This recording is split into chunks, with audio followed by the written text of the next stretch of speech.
You know, I'm like every other red-blooded American. I enjoy living life to the fullest. Whether it's climbing mountains, fucking around with grizzly bears in Yellowstone National Park, or surfing on the backs of gators in the bayou. One day, though, on a safari in Africa, my taint managed to fail and shut down the entire safari for 3 hours. Upon arriving back in America, I decided it was time to go see the doctor. That's when he told me I had something called PDTD, or Progressive Drooping Taint Disorder. That's when my doctor, though, prescribed me Risen Taint. PDTD is a potentially fatal chronic disease that affects 8 out of every 7 men. Risen Taint has been clinically proven to slow or halt the progressive drooping of the taint. Do not take Risen Taint if you have a compromised immune system or if you want to enjoy your life. Risen Taint has only been tested on celery and is not guaranteed to work on humans. Like most every other medicine known to man, Risen Taint may include some side effects, such as sweating, nausea, diarrhea, uncontrollable urination, uncontrollable flatulence, fever, more diarrhea, blood, thirst, heart problems, goat's butt, wolf pussy, crying, lunacy, psychosis, paranoia, thoughts of mass murder, and dry mouth. Risen Taint is not for everyone. If you exist in 3 or more dimensions, Risen Taint can cause serious complications or even mild death. Talk to your family doctor to see if Risen Taint is right for you. Now that my taint has risen, life can go on being lived the way it was before I had been diagnosed with PDTD. And now with Risen Taint, who knows where you'll go from here.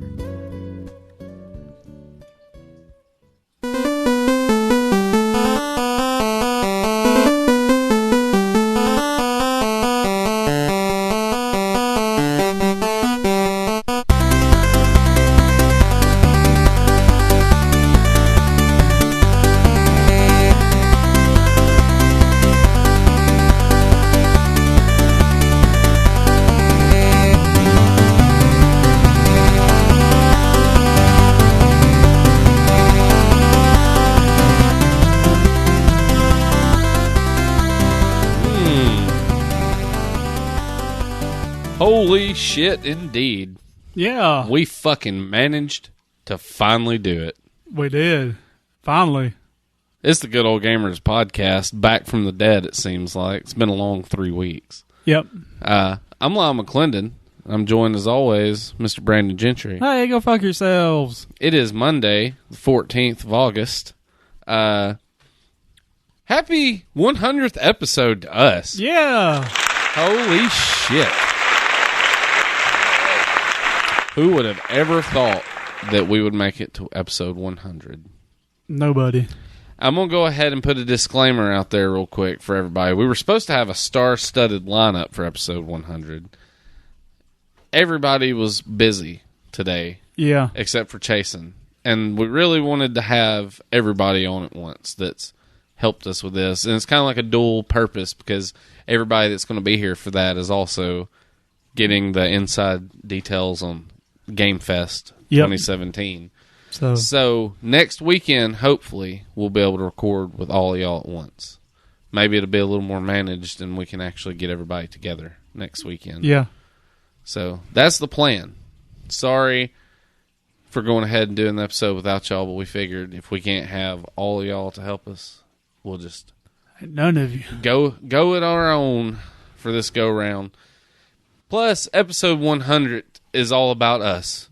Yeah. So we're gonna do a little gloating about ourselves tonight instead of the usual shit you've come to expect with us. But it's episode 100, so we're gonna kick it off like we always do with something that we don't have prepared. News.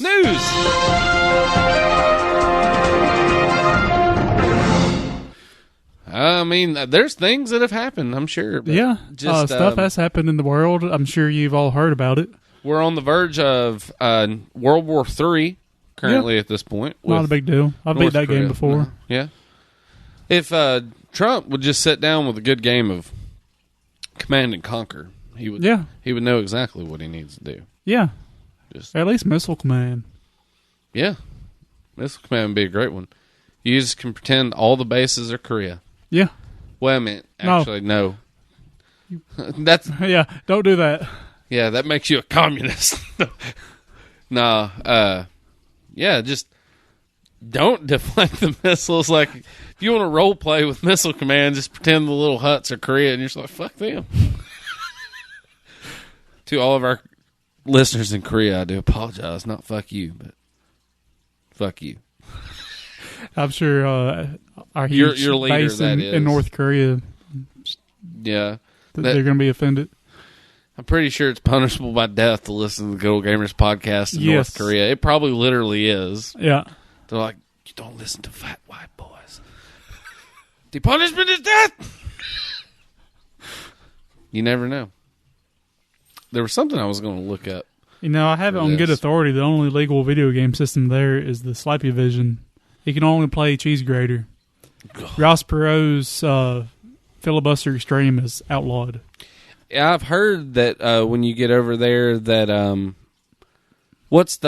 there's another game on the Cuckold Vision that's out, and I hear that's what they use to torture people for information. Well, yeah, there's that version, and then there's the Cuckold Vision where Kim Jong-un is the guy that fucks your wife. Ugh. Then that's the only game you get for it. It's called Kim Jong-Unbelievable. Yes. Kim Jong Unbelievable. And then there's Starvation Simulators.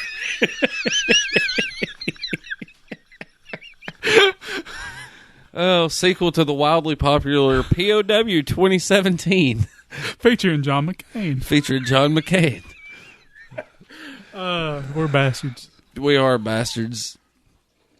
I don't like making jokes about cancer with the current lot of situations, but I think John McCain's cancer calls from him being a Republican. Like, does he have cancer? He's had, like, brain cancer. Oh, okay. I didn't know that. I'm not going to make him more jokes about that shit because it ain't cool. So I keep myself out of the news loop. I've got too much shit going on to be worrying about other shit I have no control over. That's my deal. My life right now is all I'm worried. Well, not my life, really, but things in my life. That's one reason we haven't recorded in the past 3 weeks.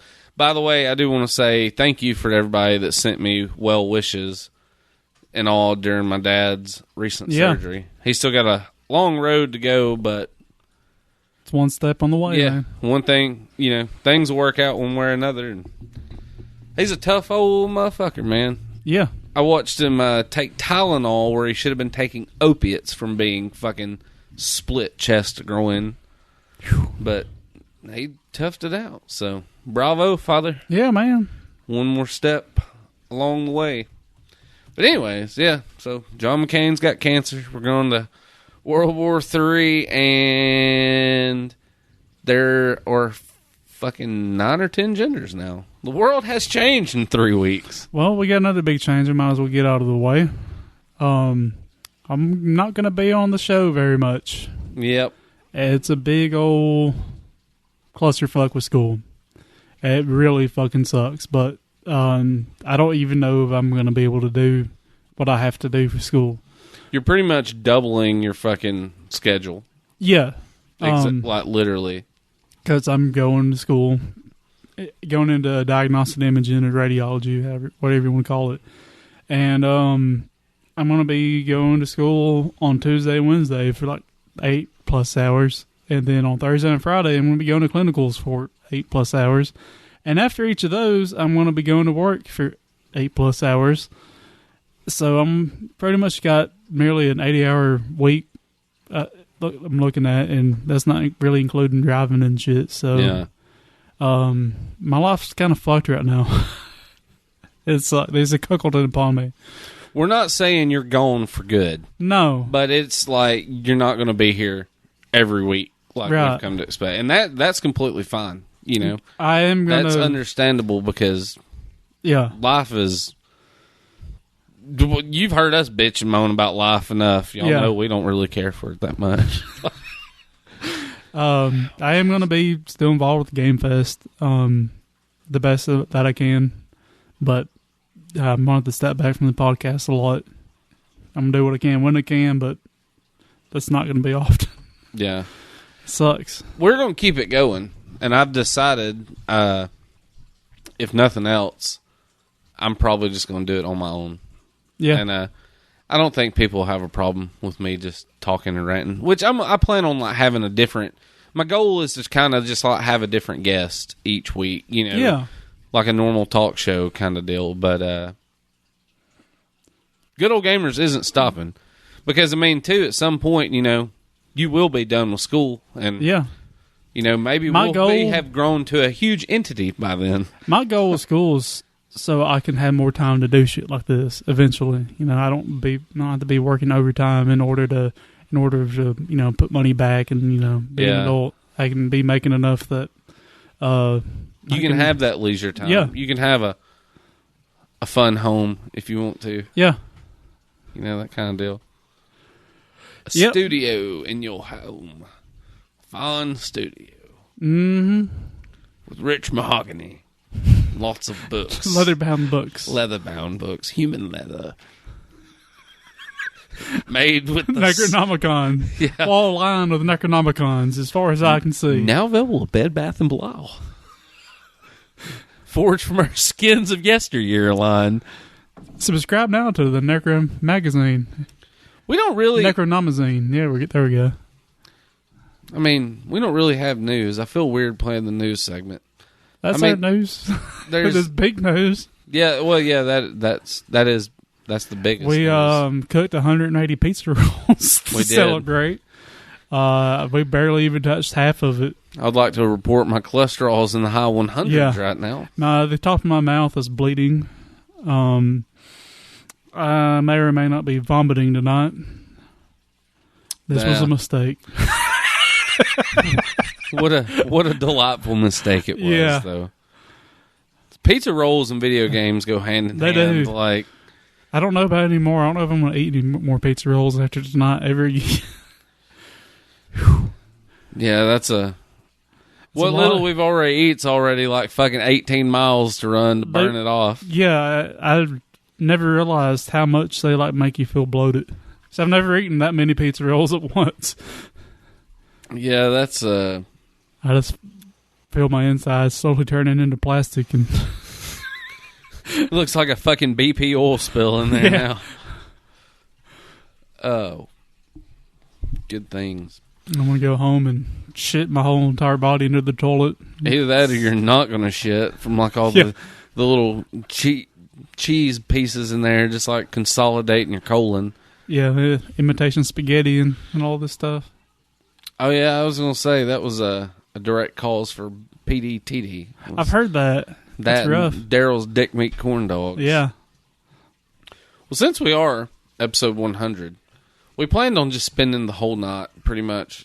I mean, we're going to tell you what we've been up to in the normal segment, but we kind of figured we would just kind of talk about ourselves. Yeah. A little bit.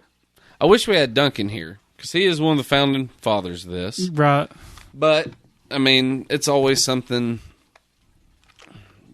Duncan will be around. Yeah. So, I mean, hopefully next weekend, you know, maybe we can get him included. But, I don't know. I guess we could start off by just kind of talking why we're even fucking doing this to begin with. I mean, everybody knows, but kind of like a rebooting of the Origins episode. Yeah. In a way. Yeah. I like talking about video games. Yeah. Well, that's all. Yeah, that's it. Roll credits. Thanks for coming. That's all, folks. Sounds like Porky Pig was having a fucking stroke. Right there. Taking that NyQuil and Dayquil at the same time. It's Forrest Whitaker. And that's going to be like the new fucking drug trend on the streets. Reports are saying that children are taking Dayquil and NyQuil at the same time. You may know your child's on both Dayquil and NyQuil if they say comments like, "Hey, guys, you want to go Whitakering out back?" Or maybe you want to walk to the forest. Your child may suffer from PTDT after taking Dayquil and NyQuil at the same time. He may also appear in movies such as Fast Times at Ridgemont High or Rogue One, a Star Wars story. I'm pretty sure PDTD is a shitty droid from the next Star Wars. Yeah, it's at the Jabba the Hutt of droids. It's just like... It's just that H.R. Geiger, like... Kill me! just and they just treat him like comic relief. It's, PDTD. Oh, listen how cute it is to hear the cute little droid brag for the sweet embrace of death. Oh, you practically want to give it to him. Kill me. He's just got like all kinds of like screws and bolts sticking out of its head. It's like, it hurts to live. I don't know. Everybody in the fucking world has a podcast nowadays. Yeah. And it's literally to the point, where people are like, what do you do for a hobby and fun? I'm like, I run a podcast. And I'm like, oh, you run one of those. Yeah, exactly. I don't know. Like, I think a lot of the reason I wanted to start doing this, I mean, me and you have done the same thing that we do right now, just without microphones for like the majority of our fucking lives. Yeah. And just, us sitting around talking about video games a lot, just some of the funny shit that we've said that we haven't even fucking never recorded or anything, and that was a lot of just kind of, I don't know, I was like, we tend to come up with some pretty funny shit every now and then. Yeah. And I'm like, it'd be nice to have some of that documented. And I think we've done a pretty good job of that. What blows my mind is like going back and listening to a lot of our older episodes and then listening to the newer ones and like just actually hearing the change right like we went through. Yeah, we've come a long way. A lot more organized, I'd want to say. Less scattered about. Audio is definitely 20 times better. Something that simple to a lot of people, but not to me, because never fucked with audio before this. The skits, obviously the sponsored segments, that's one thing that's kind of... That's changed the way I just look at everything. Like, everything fucked up that comes across my life, I'm like, that's a potential skit. Oh, yeah. That's how, like, I pull from fucking recent things I've seen, like the one tonight. Oh, by the way, spoiler alert, me and Brandon are the ones that write all of those. Yeah. Everybody's like, oh my God, I've been looking for these products online. Silly bitch. But that's one thing that's like doing episodes on my own that's going to be kind of hard to do. But I think it's just, it'd be easy to do per se. I mean, not easy, but it's going to require more scripting than what I do now. Yeah, and I'll definitely, if I come up with an idea, I'll always shoot it your way. Oh, yeah. A lot of times, just getting the seed for the idea is the hardest part. Yeah. Well, a lot of times, we'll have like 3 or 4 running ideas at once, and like you overthink everything. Yeah, it's a big... Because a lot of the times, like, we're trying to... Well, I mean, all the times that we try to force funny is just when it's kind of like, And it's just like when we're sitting here just talking to ourselves, trying to figure out what to say, that's usually when like the funniest shit comes out because it's just something so fucking absurd. Yeah. And then some of the shit we say that can't be recorded. Yeah. Like, some of it's great, though. Real pushy humor. That's what I think like sets us apart from other podcasts, though. Is like we clearly have like a comedic edge over everybody else. You can fucking like get on here and cuss and rant and rave and all that shit, and you sound just like every other podcast. And I mean, certain aspects, I mean, our podcast does sound like everybody else's, but we at least do things a little bit different. Yeah, we definitely have a lot more darker humor than most. Oh yeah. I mean, look at how life keeps, like me and you were talking earlier, I was like, last September to this September has been one of the just most mind-blowing, rough-ass patches in my life, and I'm just like... You've been getting drilled. I kind of... You are the galaxy's fuckboy. Like, I can't think of the character's name. You're the guy who looks like a bitch in Pulp Fiction right now. You're in that basement. That redneck's just, he's taking it to you. You're hoping, you're praying Bruce Willis comes in there with that katana. I'm Ving Rhames' character. Like, Yeah. Well, that's okay though. Marcellus Wallace. Marcellus Wallace. Dude, Yeah, I was sitting there trying to. I was racking my head. I'm like, what is his name? Well, the only cool thing about that is, at least I get to kill the hillbilly after he fucks me. Yeah. I'm about to get medieval on your ass. You hear me, hillbilly? It's one of my favorite movies, by the way. Mine too. But I'm about to get medieval on your ass. Oh God, I really hate you said that. Like, I'm so bummed out on life and shit already. I'm gonna be at work tomorrow and be like, man, motherfucking Marcellus Wallace and this motherfucker. Well, at least. Well, where's my Uma Thurman wandering eyes? I was about to say, or at least Marcellus Wallace is rich. I'm like, oh fuck, you're not rich. That sucks. Why can't I be Bruce Willis? Like, do the ass kicking, you know?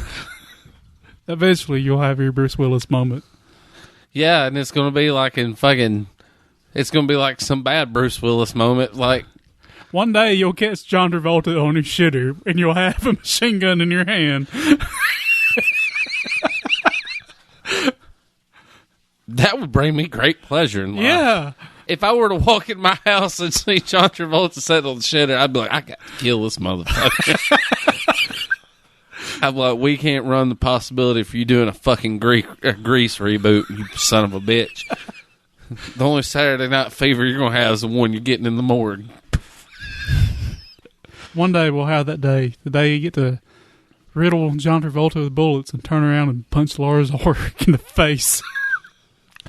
Hope I get to take a young lady to dinner with me one time, and I hope she conveniently finds my heroin thinking it's cocaine. She just, oh, goddamn, drops dead on me. But a man can dream. A man can dream. Yeah. That's what America's good for. You have to be friends with Quentin Tarantino, running a certain kind of storage specialty that I won't say on there.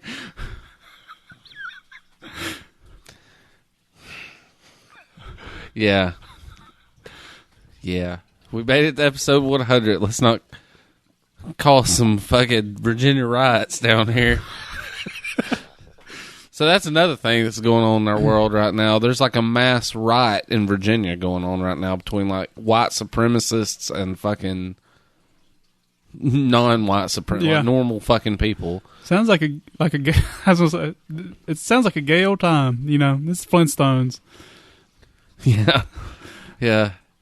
Everything was fun until all the murder started happening. Did you see the video of that dude driving through? Yeah. God damn, it looked like some fucking GTA Die Hard trilogy shit. It's terrible. People suck. I'm just removing myself from the world. Like, I don't care anymore. People are crazy on all sides of this shit.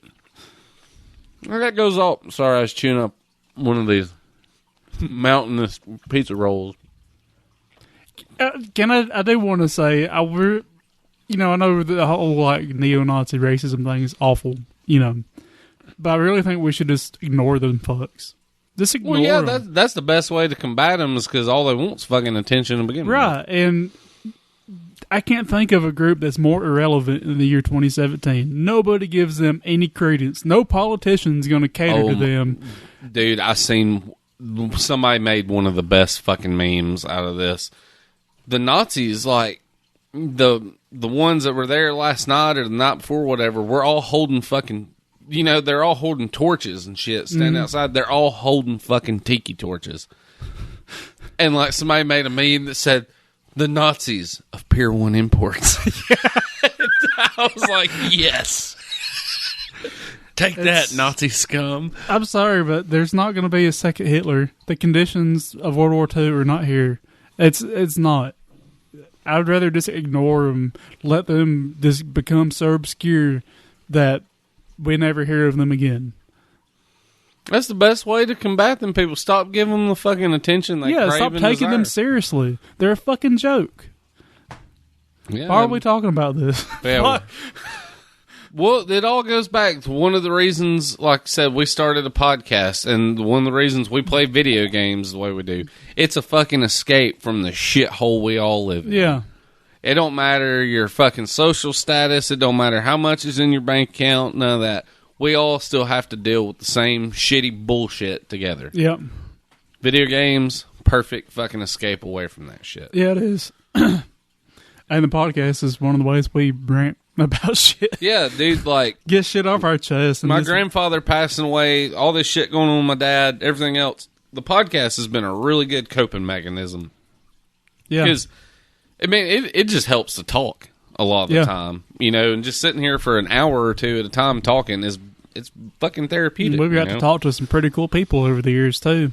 Yeah, man, we've... got some cool in listeners. our 100th episode, man, we've met a lot of badass people along the way.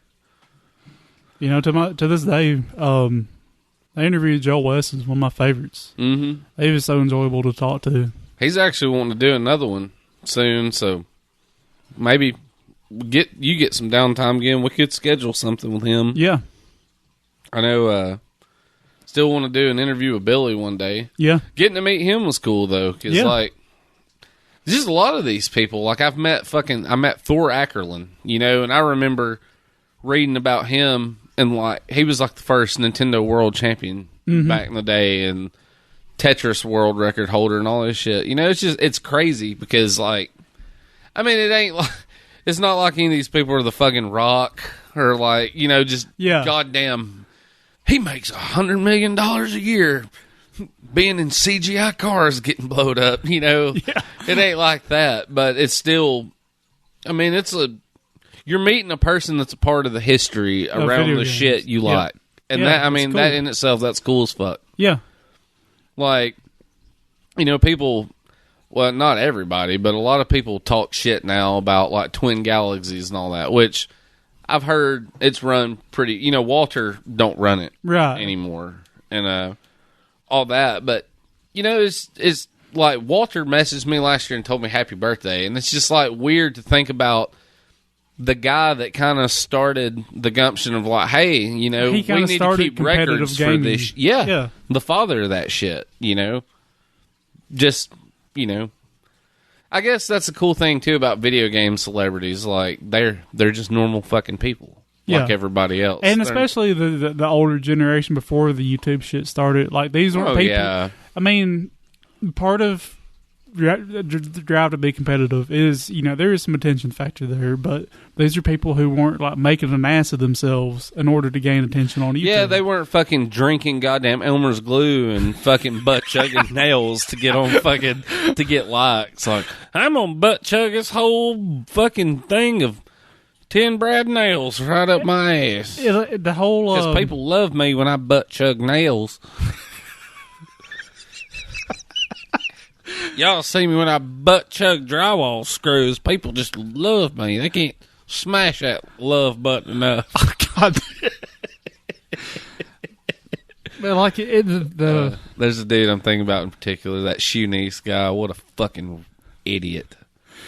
He's got more followers than we do, but I'm like, if you gotta fucking eat carpet glue and like guzzle Everclear and like take 50 years off your fucking life for likes, by all means. South Park called it a long time ago with that episode with Kenny, like basically doing the Fear Factor thing. Oh yeah, yeah, where he's at the end of it, he got crawled in Miss Crabtree's vagina. Yeah, for all these views, and I mean they called it before YouTube got big. Yeah. That's what it's coming down to. That's something I've noticed with my stepson. Yeah, he overreacts to everything in video games because he sees that's what people on YouTube do. Like I was working on, I've been modding systems for Game Fest, and in there, I just heard all this god awful noise coming from his room, and I went there and I was like, it sounds like there's a flock of turkeys wrestling Bigfoot in here. Because it was just all this overreacting horse shit. I'm like, dude, you need to calm down. I mean, me and you, we would get in tears laughing, but this is just like insane. Like freaking out, like mad, or like just it being goofy as fuck for attention, you know. So, I mean, he's not streaming, but he's with his friends on there, and, you know, that's what they come to expect out of gaming, is being a jackass. So, we were always the kind of kids, like, we actually wanted to get good at the game when we all played. Yeah. Because I wanted to be like, dude, I'm so much better than you. Fuck your mouth. Not literally like that, but, you know. I hate to say it because it sounds so fucking old manish of me, but I'm getting up there, you know, like, I don't understand, like, first off, what fucking generation are we considered? I got told the other week I'm a fucking millennial. We technically are. We're millennials, technically. You know, when I think of millennials, I think of, like, kids born in the 90s. Yeah, that's kind of what I thought. But we technically are.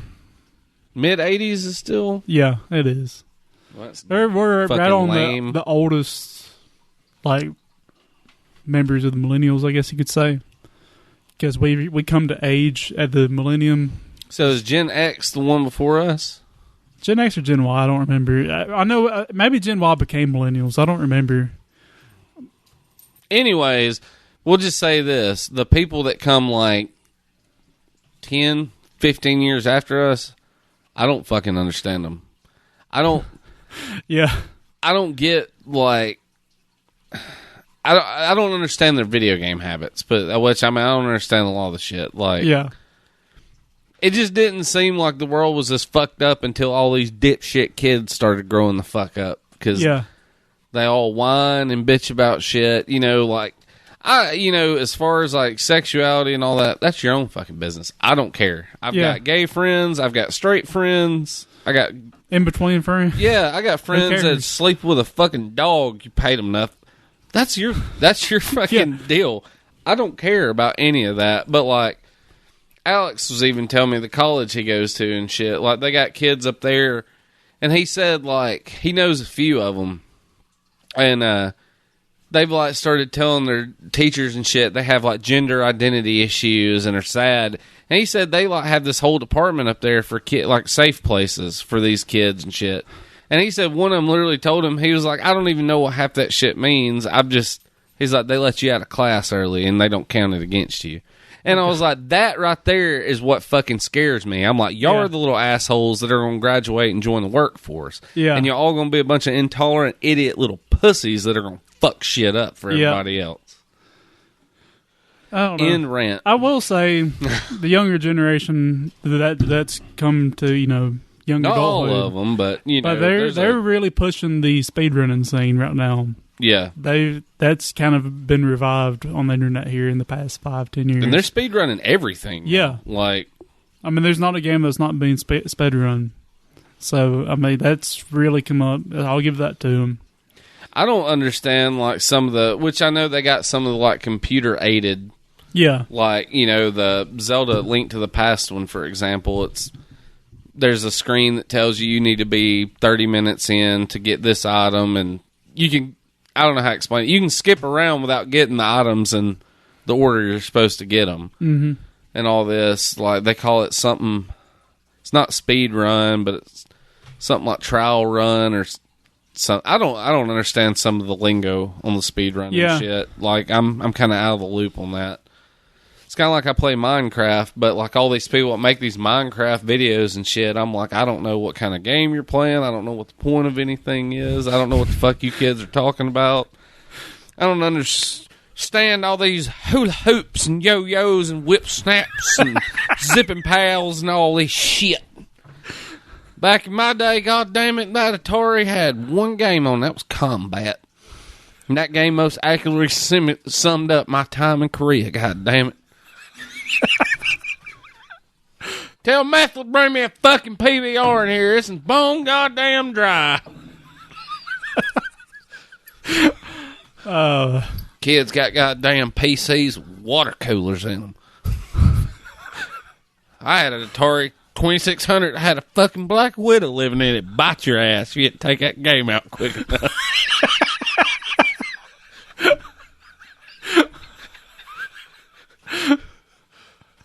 I just come up with an idea for A new segment. It's going to be called Memories with Pa. This is going to be a grandpa talking about playing video games back in the 70s. Fuck. I'm going to make a note of that. But anywho. Yeah.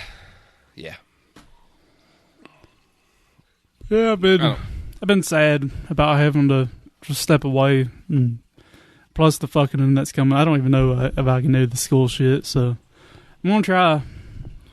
It's worth a shot. Yeah. I mean, shit. It's only the rest of your life you got to survive for. So hopefully I can do that. Yeah, I don't know. It's really uncertain times with everything. We won't completely say it's coming to an end because I mean, right? You know, like we said, they're not just anytime you can get a downtime and we can do one, we can still one. But yeah, and I'll definitely at least try to call in and do shit like that. I'm not gonna fully shut down the podcast though. I figure just stick with format and just come and talk. I figure the length may get a little shorter. Like I may only be doing like probably hour-long episodes, but I don't know. We will survive. We will survive. So, what are we going to talk about tonight, other than just? I was just going to talk, since I haven't really played games, I've been like working my ass off on getting systems modded that I won't mod it for Game Fest because right now is like my window of opportunity before school fucks me. Yeah. So, I've modded 3 systems so far. I'm not completely done with the last one, but modded my original Xbox, which everyone under the sun's done that. Nothing huge to talk about there. I think I put a 500 gig. No, it was 250 gig hard drive. That's what I put on it. I planned on a 500, but the 500 I got wouldn't work in it because an Xbox has to be able to lock a hard drive, and that hard drive doesn't lock. It's hard to find out if a hard drive will lock or not. That particular one didn't, but I had a 250 that would, so I got a 250 gig hard drive in there, and I got pretty much all the best Xbox games loaded on it, and that's going to be out at Game Fest. A lot easier than us having to deal with CDs and shit. Oh, yeah. I'm just going to print out some instructions on how to get to it. It's not hard. You can press, 2 triggers, start, and white or black. I don't remember which one. It's on mine. You press the white and black and the 2 triggers, and it takes you to the menu. Export yep. menu or whatever. Yeah, so it'd be real easy to load up another game on that. Modded my PS2, which I've never seen a modded PS2 till I've done it. I mean, I'm not saying I'm the first one. I'm just saying I don't see them that often. Yeah. It's fat PS2. They had hard drives in them that you hooked up with a network adapter. Of course, that network adapter was IDE, the old big ass ribbon cable hard drive setup. Same thing the Xbox uses. I found a third party Chinese made network adapter that uses a SATA modern hard drive cable, and using the modern one, you don't gain any speed because the PS2 can't read anything faster than an IDE, but you gain the ability to buy bigger hard drives for cheaper because IDE hard drives have been made for a long time. Yeah. So I put a 1 terabyte in my PS2. Nice. I haven't filled it up yet, but I'm working on it. I read that you could only put 250 games on it before the software won't let you put any more on it. And I think the reason why, because I was looking through the files and stuff, each one of them games loaded on it is an actual drive partition on it. So I think it has... it probably has like a drive limit. Right. I think it's a limitation on the hard drives that who the fuck needs 250 partitions on a hard drive? Yeah, no shit. So I'm going to keep loading games on it.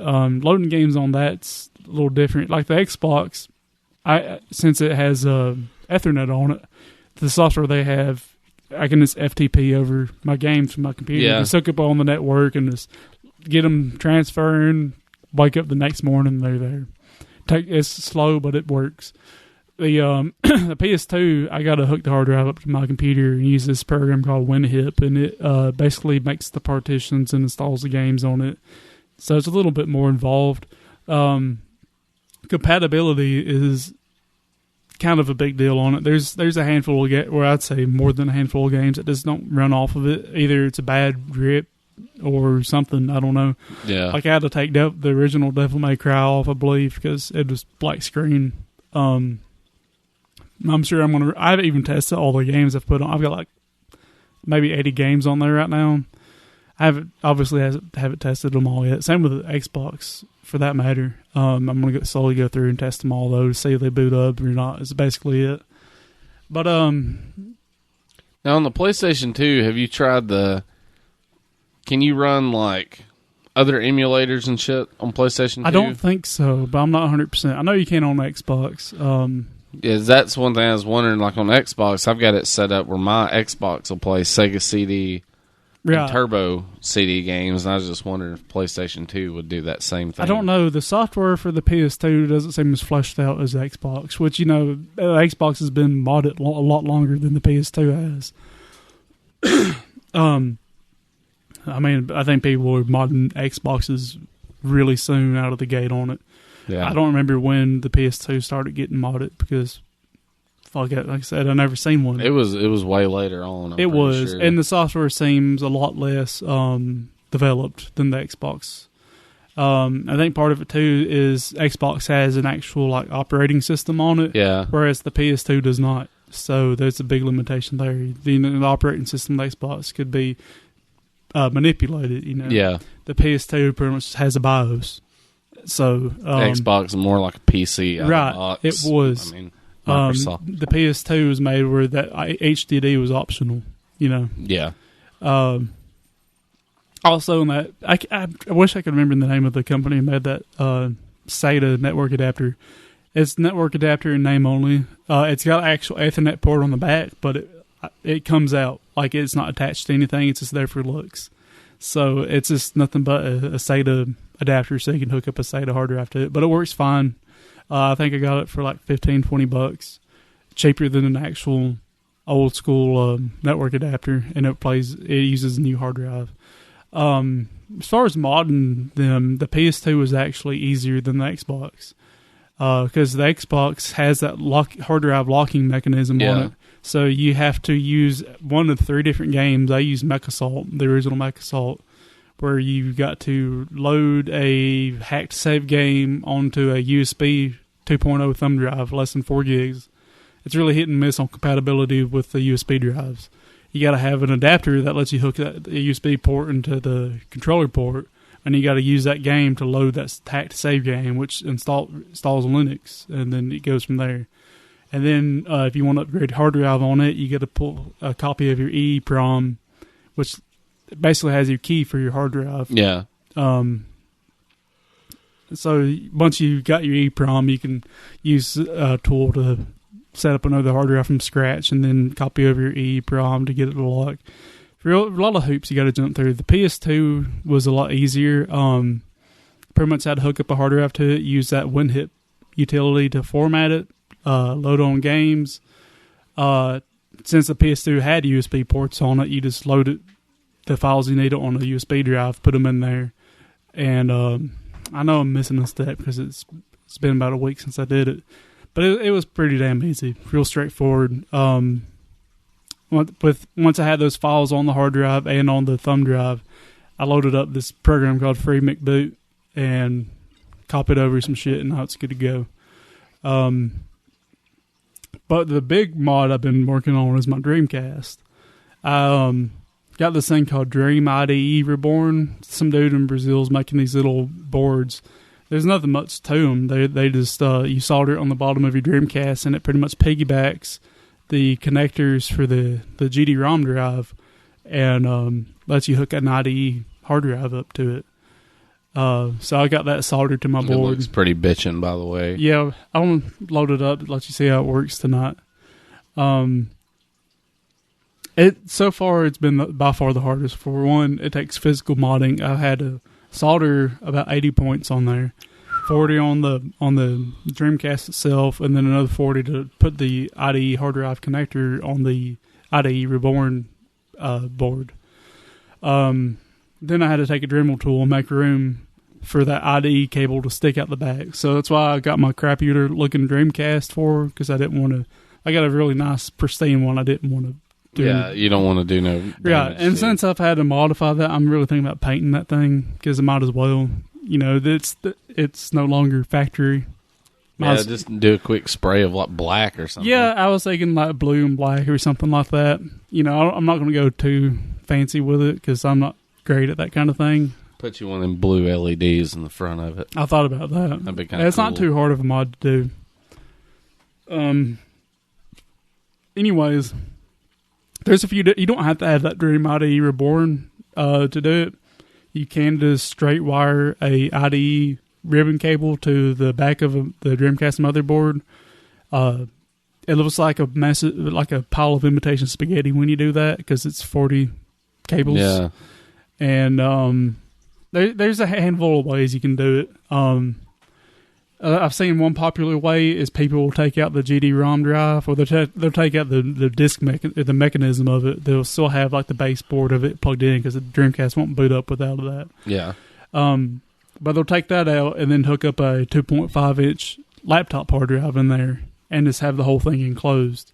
That way they don't have to modify their case, which, again, you're modifying the motherboard. So, yeah, if you really care that much, you could just get a $10 broken Dreamcast, and there's another case. Yeah. I don't like that much. It's a lot harder. Like if you have problems with it, you're gonna have to unsolder that whole fucking ribbon cable, and cables, they tend to go bad sometimes. You'd almost just rather throw the goddamn Dreamcast away. Just yeah. That's with mine. If my cable's bad or something, fucking unplug it and get another cable. That's all there is to it. So that's why one reason I like the IDE Reborn better. Another way is people either use the IDE Reborn or do a straight up ribbon mod, and they'll use a IDE to compact flash adapter, which lets you use compact flash as instead of a hard drive, which is a lot smaller. A compact flash drive is like half of $1 bill of that. Yeah. They're not that big, but they're fucking expensive. 256 gig compact flash is over $200. Good God. Yeah. It's because it's just out of use now. Nobody uses compact flash. And you can get a converter to go from compact flash to SD card. But a 256 SD card, it's going to be about $100. And you got a lot more compatibility issues because SD card is slower. Yeah. There's also another gizmo you can buy called SD-ISO. I looked up. It plugs into the serial port on the back of the Dreamcast, loads games off of it. But that serial port is obscenely slow. So, again, there's a lot of games that just don't work with it because it's so fucking slow. So, and plus it's expensive. I think that thing's like $100, and you gotta watch your page because I don't think they're making them right now. They make them in small batches. Yeah, it's hard to get your hands on. So with mine, right now everything's jury rigged because I'm still setting up and testing and everything. But mine is gonna be I'm gonna get an actual IDE hard drive. I've got a SATA hard drive with an adapter right now, but I'm gonna get a real IDE hard drive and have it in an IDE hard drive enclosure. That way everything's just nice and put up and shit. Yeah. And it's just, gotta load some custom software on the Dreamcast called Dream Shell. You just burn it to a disk and it boots up and it wears the fuck out of your GD drive. Because I gotta figure out a way to get it to load less, like load files off the hard drive or something. Because it does, you'll hear it when I show you. Yes, it's just back and forth loading like a motherfucker. But it loads that custom software, and then you can go in your hard drive browser and pick a game and load it. It's still a lot of compatibility issues. Like this game needs this setting, this game needs that setting. This game works, but it stutters, so you might as well not get it. This game don't work at all. It's really hit and miss. My goal, I initially set out to try to have most of the North American library. Now I'm aiming for maybe 80% of it.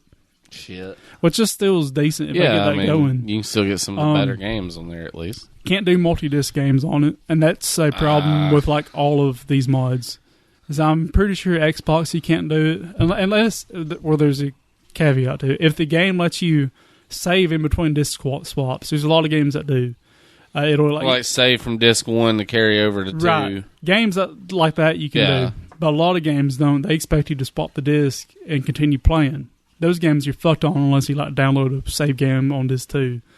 So I've just left off all multi-disc games. So no Shenmue, no Skies of Arcadia, which ain't a big deal. I was going to say, did you plan on playing Shenmue again? I mean... No, Skies of Arcadia, I would love to. Sometimes you just need to know where... I need to know where some sailors are. Yeah. But that's the cool thing about this version of the mod. There's a lot of versions that disable the GD-ROM.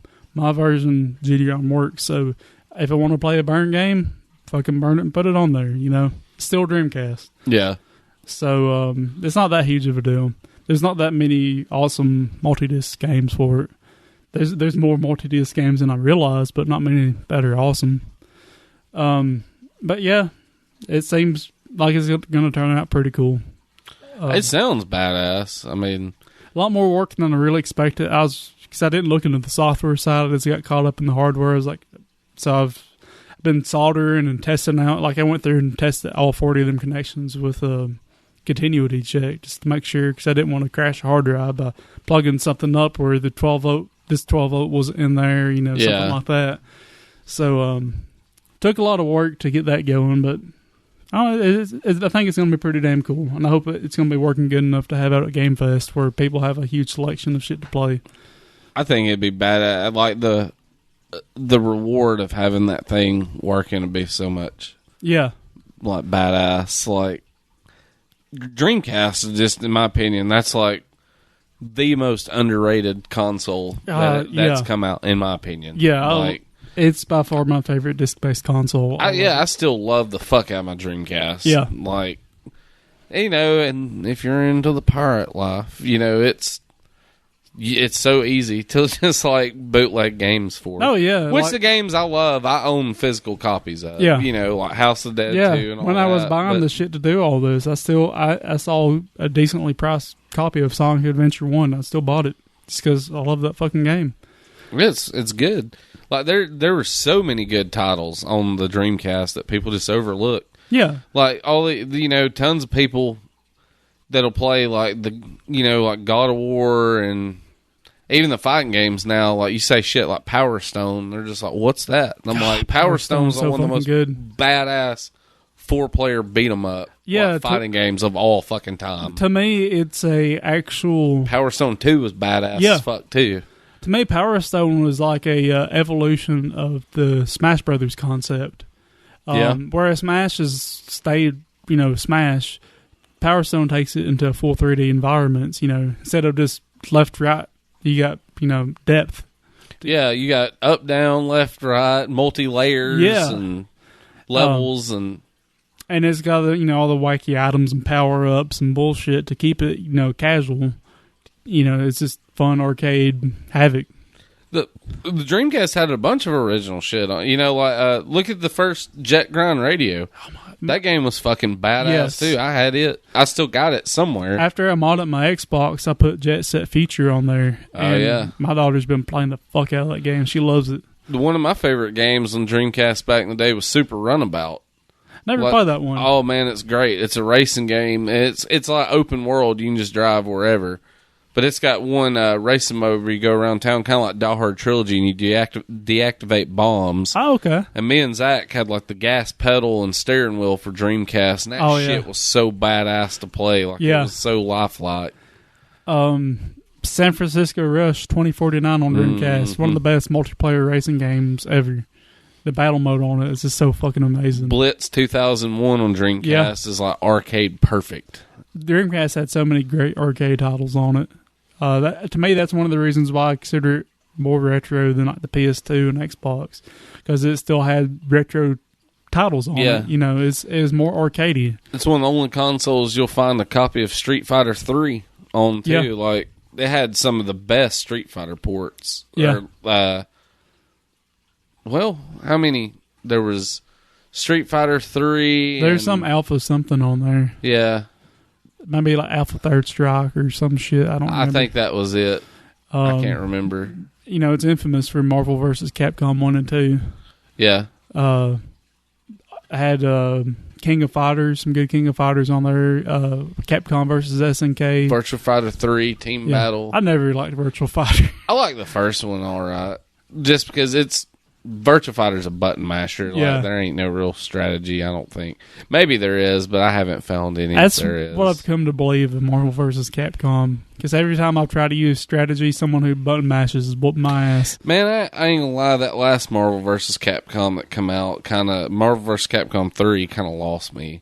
I didn't like the button system, how they had it set up. It's like 3 attack buttons and that's it. But you hold these 2 down and do this. And I was just like, give me high punch, low punch, high kick, low kick, block. I'm fine with that. But, yeah, Dreamcast, though, was fucking great. House of the Dead. Oh, yeah. You know, that's still... Even playing that game with a controller, I liked it. Like, I mean, it ain't the most fun to swing a cursor around, but it's all right. Got the job done.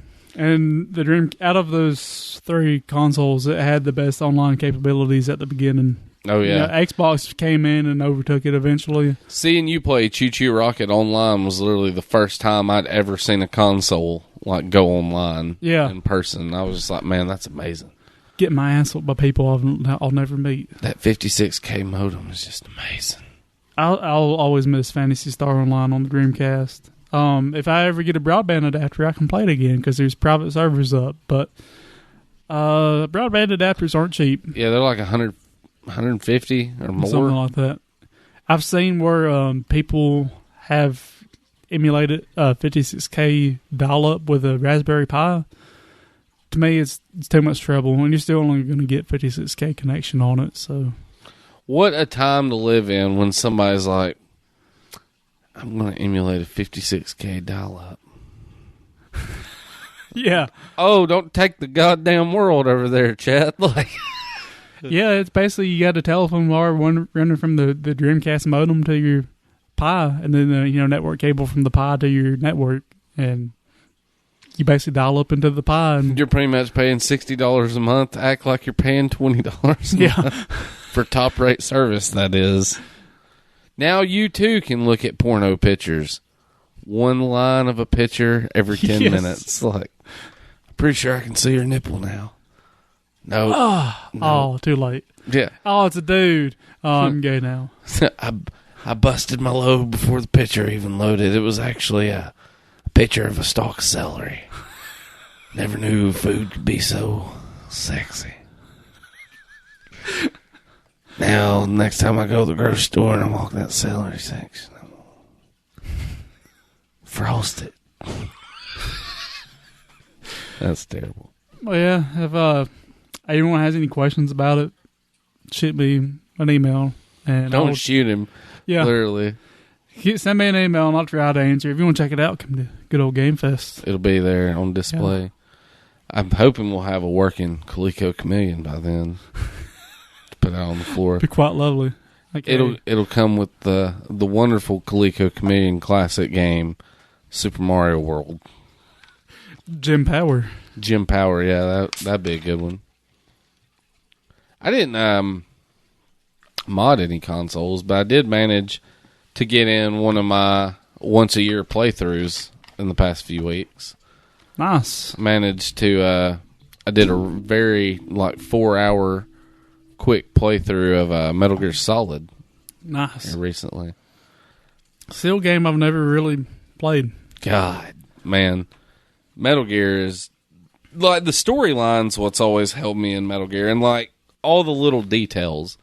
Because PlayStation 1 didn't have the best graphics of ever. Let me ask you this, as someone who's never really got into where storyline wise, what's the best starting point? Metal Gear Solid. That's it? Okay. I mean, because I've never played it from start to finish, and I've always seen halfway into the game, this section to that section at a friend's house, and to me it was just overwhelming the amount of shit.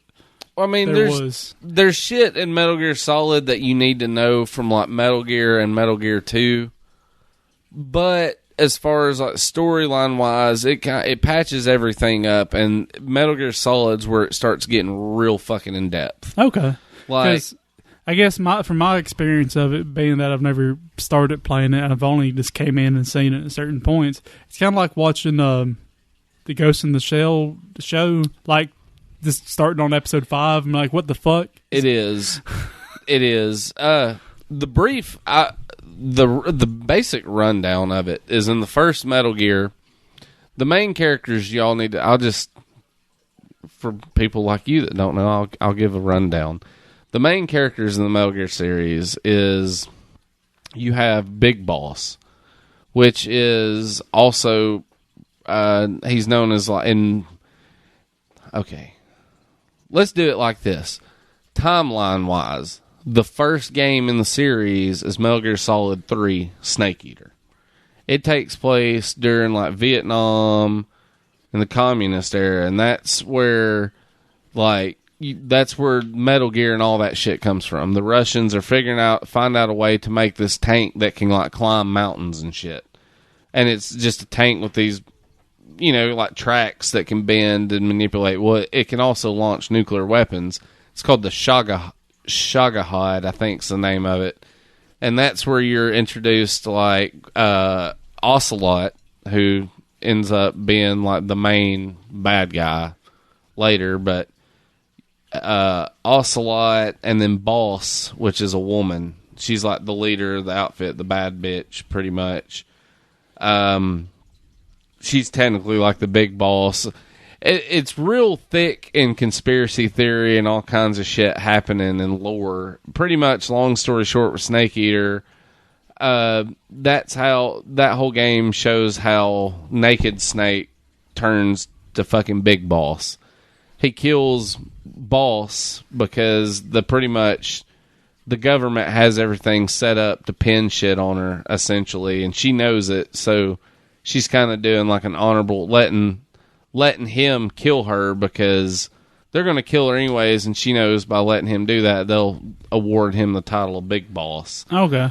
Well, I could get into all the lore of that, but Metal Gear 1 takes place, Big Boss ends up becoming the villain, essentially. And you figure out Big Boss is runs this place called Outer Heaven, and a place called, I think, Zanzibar is where it's at. Pretty much Snake goes and defeats Metal Gear and Big Boss, and then Metal Gear 2, supposedly Big Boss dies in that one. Now, isn't Snake like a clone of Big Boss or something? Okay. He is. Metal Gear Solid is where you finally, where it kind of, on Nintendo and all them old, they had storylines, but it wasn't near as in depth like watching a movie. And pretty much Metal Gear Solid picks up, I think it's 8 or 10 years after Metal Gear 2. You go to the whole game, Metal Gear Solid takes place in Alaska. And when I was talking about like PlayStation graphics and all that earlier, I was just talking about like attention to detail in that game. Like if the characters outside, you can see their breath, and like, if they're pissing, you can see the steam coming off their piss in the urinal. Like there's just all kinds of just little crazy details in that game that you can do and observe and shit. But anyway, it takes place in Alaska, and the whole thing is, in the old Metal Gear games, Snake works for Foxhound in Metal Gear 2. Foxhound's the good group. Well, in Metal Gear Solid, it's reverse. Foxhound is like a rogue terrorist group now. And it's run by a guy like Liquid Snake. So there's you have Revolver Ocelot, which is like Liquid's right-hand man, and he's old. Like, he's the guy from fucking Snake Eater. He's young in it, but there's him, there's Meryl, which is the Colonel's daughter, the guy that gives you your orders, of course. That's the guy who's all like, Snake! Snake! Snake! Yeah, that's him. Wait a minute, what's happened? Snake? Snake!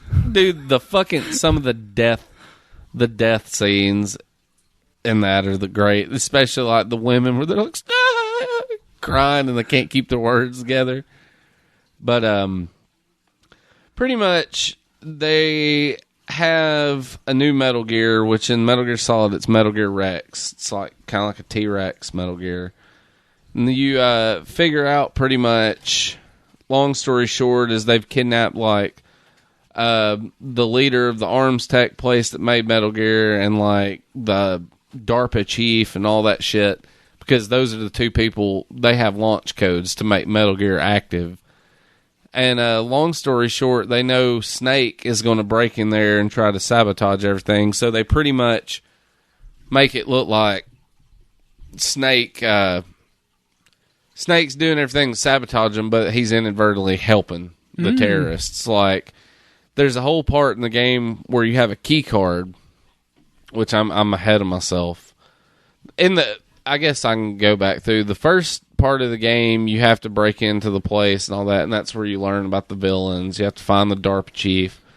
You find him. DARPA chief has a fucking heart attack and falls dead on you. And then the arms dealer guy has a heart attack and falls dead, and Snake starts catching on something's up, because a lot of the game's about nano machines and shit too.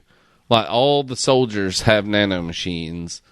All the clones of Big Boss, they all have, that's how they monitor their vitals and shit in this game. Okay.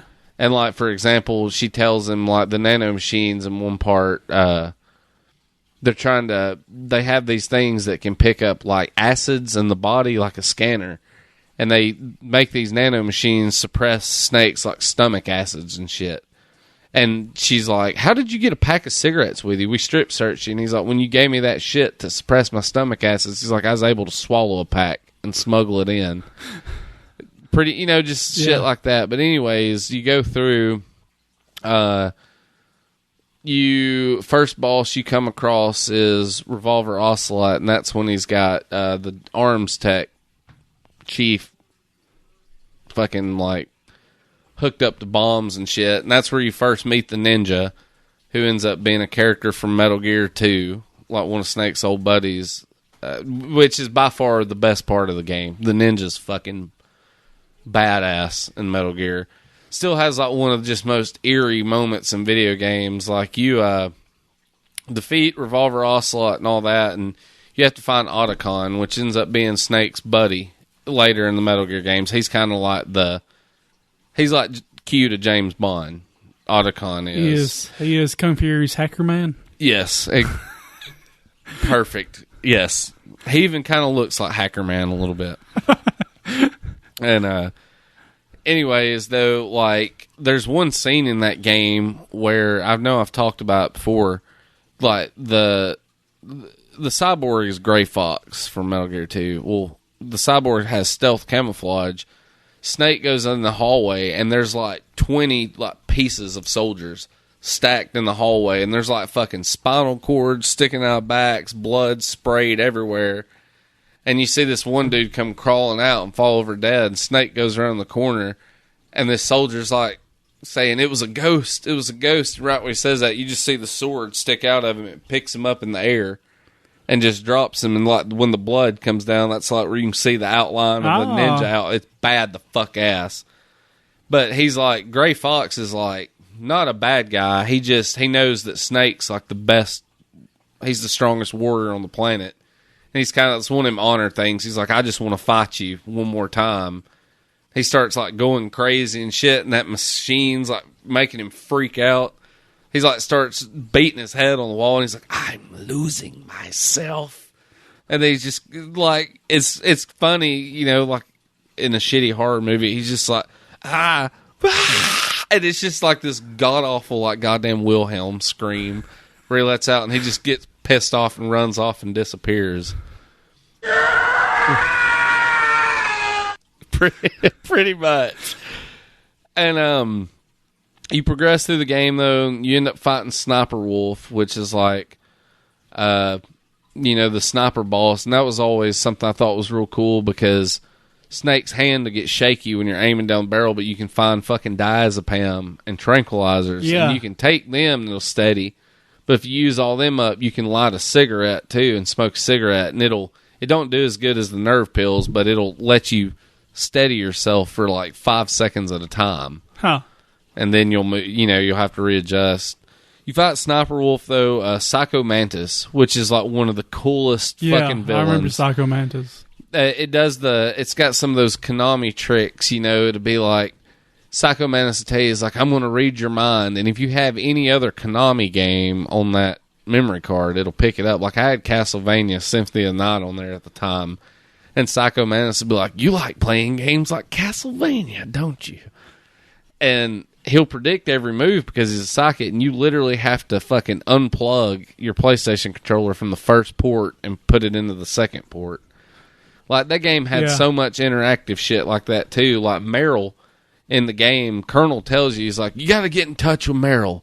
She left her codec on the CD case, didn't she? And, dude, playing that game, it took me forever. I'm like going around in the game looking for a fucking CD case. And just casually look at the back of my game one day, and Meryl's codec's right there in a picture on the back. And I was like, oh, my God. Little things like that are amazing. And if you rented that from the store, you're fucked. You're fucked. Yeah. Good luck, Charles. But you do that. You fight the ninja. You fight Sniper Wolf. You fight Vulcan Raven in a tank. You fight Liquid Snake in a Harrier jet, which is a fun battle. You fight Liquid Snake in Metal Gear Rex. Pretty much what you figure out, the whole point of Metal Gear is you figure out Liquid and Solid are clones of Big Boss. And you also find out all the soldiers in the game are also clones, because Liquid taunts you with that. He says, they're stormtroopers. Liquid tells you, he's like, I'm your brother. We're the sons of Big Boss. They had this project that actually takes place in part 5 called Les. It's French. It's Les Enfants Terribles or something like that. It was the terrible infants. And it's just all about Big Boss, and that's where the story starts getting real convoluted, though. But I guess the biggest question, I know this is of the newer game, but do you ever get to see Quiet's titties? You do not. Oh. You almost do. Fuck that series, then. I haven't finished all of Phantom Pain. Phantom Pain's where it started losing me, because they get so goddamn deep into the lore, it starts kind of contradicting itself. And I really, as much as I like Kiefer Sutherland as an actor, I fucking hated Kiefer Sutherland as the voice of Big Boss. I wish they had just kept fucking David Hayter. Even though it's the same guy that talks for Snake, like, David Hayter done the voice for fucking Snake Eater, and I'm like, it just doesn't translate well. But they, see, that's the thing with that's the thing I do know, spoiler about Phantom Pain, so spoiler alert for everybody. At the beginning of Phantom Pain, it takes, like I said, it picks up right after Snake Eater ends. They award Snake their Big Boss that title. Well, at the beginning of the game, you wake up in a hospital, and it's in, like, this dude's trying to save you. Well, he goes to get you out, and the man in black and shit, this other shadowy figure, comes to get you and all this. You figure out later on the guy that was helping you escape was actually Big Boss, and the guy you've been playing as the whole game is a double that they've set up to, they do surgery on Big Boss to make him look like that guy that helps you escape, and do surgery on this dude to make him look like Big Boss. At which, I think that was kind of a continuity error, because Metal Gear Solid, or Metal Gear 2, Big Boss is dead. Big Boss's body is the main thing that they're looking for in Metal Gear Solid 4, Guns of Pain. They're looking for the corpse of Big Boss so they can get his DNA. And after all that, you figure out at the end of the game, Big Boss is alive, and he's like a fucking 90-year-old man now. And Snake is younger than him, but Snake is actually older than Big Boss because he's got the Fox Die virus. That's right, yeah. He's got mutated genes, so as where everybody else gets killed by Fox Die, it just makes him age. Like, he's supposed to be, I think he's like 48 or 49 in the game, but they say he's got the body of like a 70-year-old man and shit, and that's why he looks the way he does. It was rough as fuck. And that's another one of the weird things, like, the first fight with Revolver Ocelot Gray Fox cuts his hand off. Well, at the end of Metal Gear Solid, Fox die is what kills Liquid finally. And it's got one of the most cheesy, badass action scenes. Like, the final fight in Metal Gear Solid's a Jeep chase. Like, Liquid's chasing behind you with a machine gun, and you're standing on back with a turret. And you have to shoot him. And when they wreck, you think it's over. Meryl and Snake are climbing out of the wreck, and you see, like, Liquid come walking up, and he's all, like, fucked up and bloodied. And he's like, Snake! And, like, goes to pick the gun up, and, like, during the game, there's, like, a noise of, like, a heart that stops beating. Every time somebody dies, a fox dies. It plays that sound effect. And he's like, he starts having a heart attack, and he realizes what happened. And he's like, fuck. I'm going to say Fox died. And he just goes, fuck. And before he can finish, Snake's like, die. And he just, like, falls over dead. Huh. And I'm like, so badass. But, it's Liquid Snake dies. Ocelot in part 2 is when all this starts. Ocelot cuts off Liquid's hand, and they graft Liquid's hand to Ocelot's. Liquid's hand has a shit ton of those nano machines in it, and they set it programmed. Those nano machines get in Ocelot, and it makes Liquid possess Ocelot in a way. Because they were talking about the nano machines become adaptive to, like, they all have miniature hard drives that take little bits of info and implant themselves. That way they can clone people. And it's like, Ocelot starts freaking out, and he starts, like, speaking in Liquid Snake's voice and shit, and Snake's just like, what the fuck? That's when he's like, now you will call me Liquid Ocelot. And I'm like, man, y'all's villain names are getting fucking convoluted as fuck. Like, the whole fucking zoo in here. Iron Dixie Dog. Metal Phallic Raven. You know, but that ain't actual names. It gets real fucking convoluted. But they're like movies. Like, they got just shit that makes you want to stand up and cheer in them. Like, Metal Gear Rex is the Metal Gear from Metal Gear Solid. Metal Gear Ray is the one from Metal Gear Solid 2. It's like the aquatic one. And there's a great fucking scene in Metal Gear Solid 4 where Snake's like, Raiden actually becomes a little less of a bitch. In 4, he becomes like full-on cyborg. And Snake's outnumbered, and pretty much Liquid's like in a fucking Metal Gear Ray, and he's just got like, there's like 20 Metal Gear Rays that he's all controlling at once. And Snake's on this platform, and all these fucking Metal Gear Rays are like dropping in on him and surround him, and Snake disappears for a second, and you see Raiden doing all this shit. And it's just like this, you know, in Aliens, how when Ripley comes out in the power loader suit to fight the Queen Alien, it's like that door raises, and you very slowly realize what's happening. That's how it is. And you see this Metal Gear Ray fixing to kill the fuck out of Raiden. And right when it goes smash him, you just see this giant bay door open, and the Metal Ocelot looks up in the Metal Gear Ray, and it opens, and it's Snake and Metal Gear Rex. Huh. And the whole scene is like, they come out, and it's Metal Gear Rex and Ray just like deathmatch, fighting each other. It's a kaiju battle. Yeah. And then, like, they both equally get destroyed, in the final battle of the game is like it's called Old Man Snake, or Old Snake, and Liquid Ocelot just have a fucking fist fight like on the wreckage top of Metal Gear. Huh. And that's how the whole series is tied up. Like, it's so badass, man. Like, it's so good.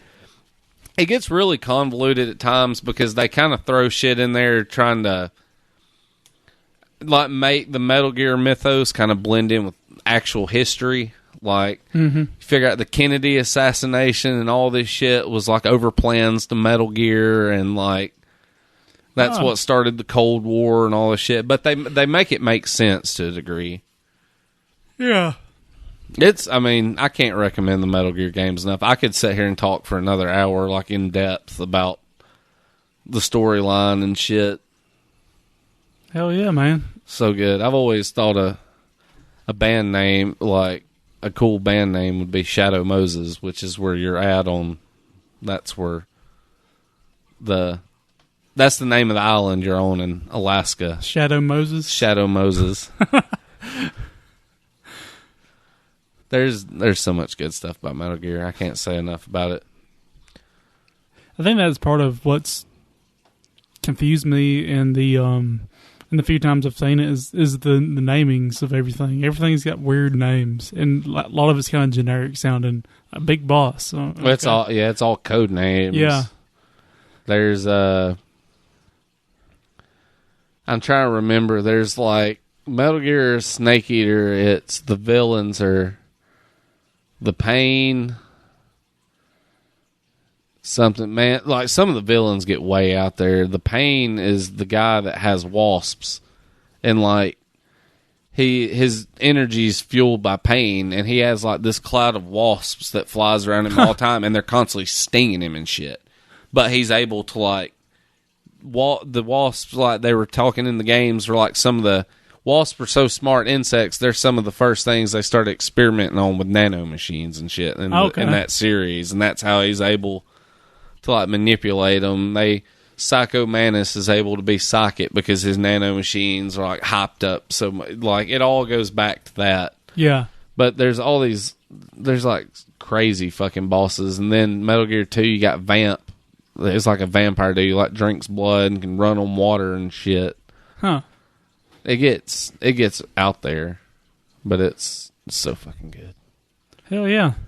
I need to let you borrow it sometime. It's something you could. It's very linear. So there's only one mission on Metal Gear Solid that takes any time, and what it is there's a key card. You have to activate Metal Gear, and it's annoying as fuck. Because you're supposed to have 3 key cards, and there's one, and Snake figures out you got to put the key card in room temperature, and then you got to backtrack earlier in the game to the cold area, and set in that room long enough for the card to freeze. And then take the card back and put it in. Then you got to backtrack all the way to like a boiler area. Oh, fuck. And like heat the card up. And you do all that and you immediately activate Metal Gear. And they're like, we tricked you. You done all the work for us. And he's just like, damn. That's all Snake says every time he fucks up the game. He's like, damn. But yeah, that's what I've done this week. Hell yeah. Well, do you want to pause for a piss break and talk a little bit about Game Fest? Yeah. All right. Okay. Talk about Game Fest, because that's quickly approaching somewhat. Yeah, we got a little bit to talk about. We're trying to figure out what all tournaments to run. I don't think we're going to, even though it's a 2-day event, I don't think we're going to try to run any more tournaments than we have been, because it's just hate to do that many. So it's spreading it across 2 days makes it easier on us. If you have any ideas for a tournament you'd like to see, let us know. I think we're going to do Smash Melee.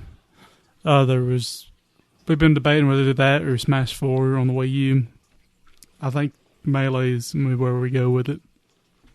That was got a lot more access to that, and plus, it don't seem like one has a lot more pull than the other at this point.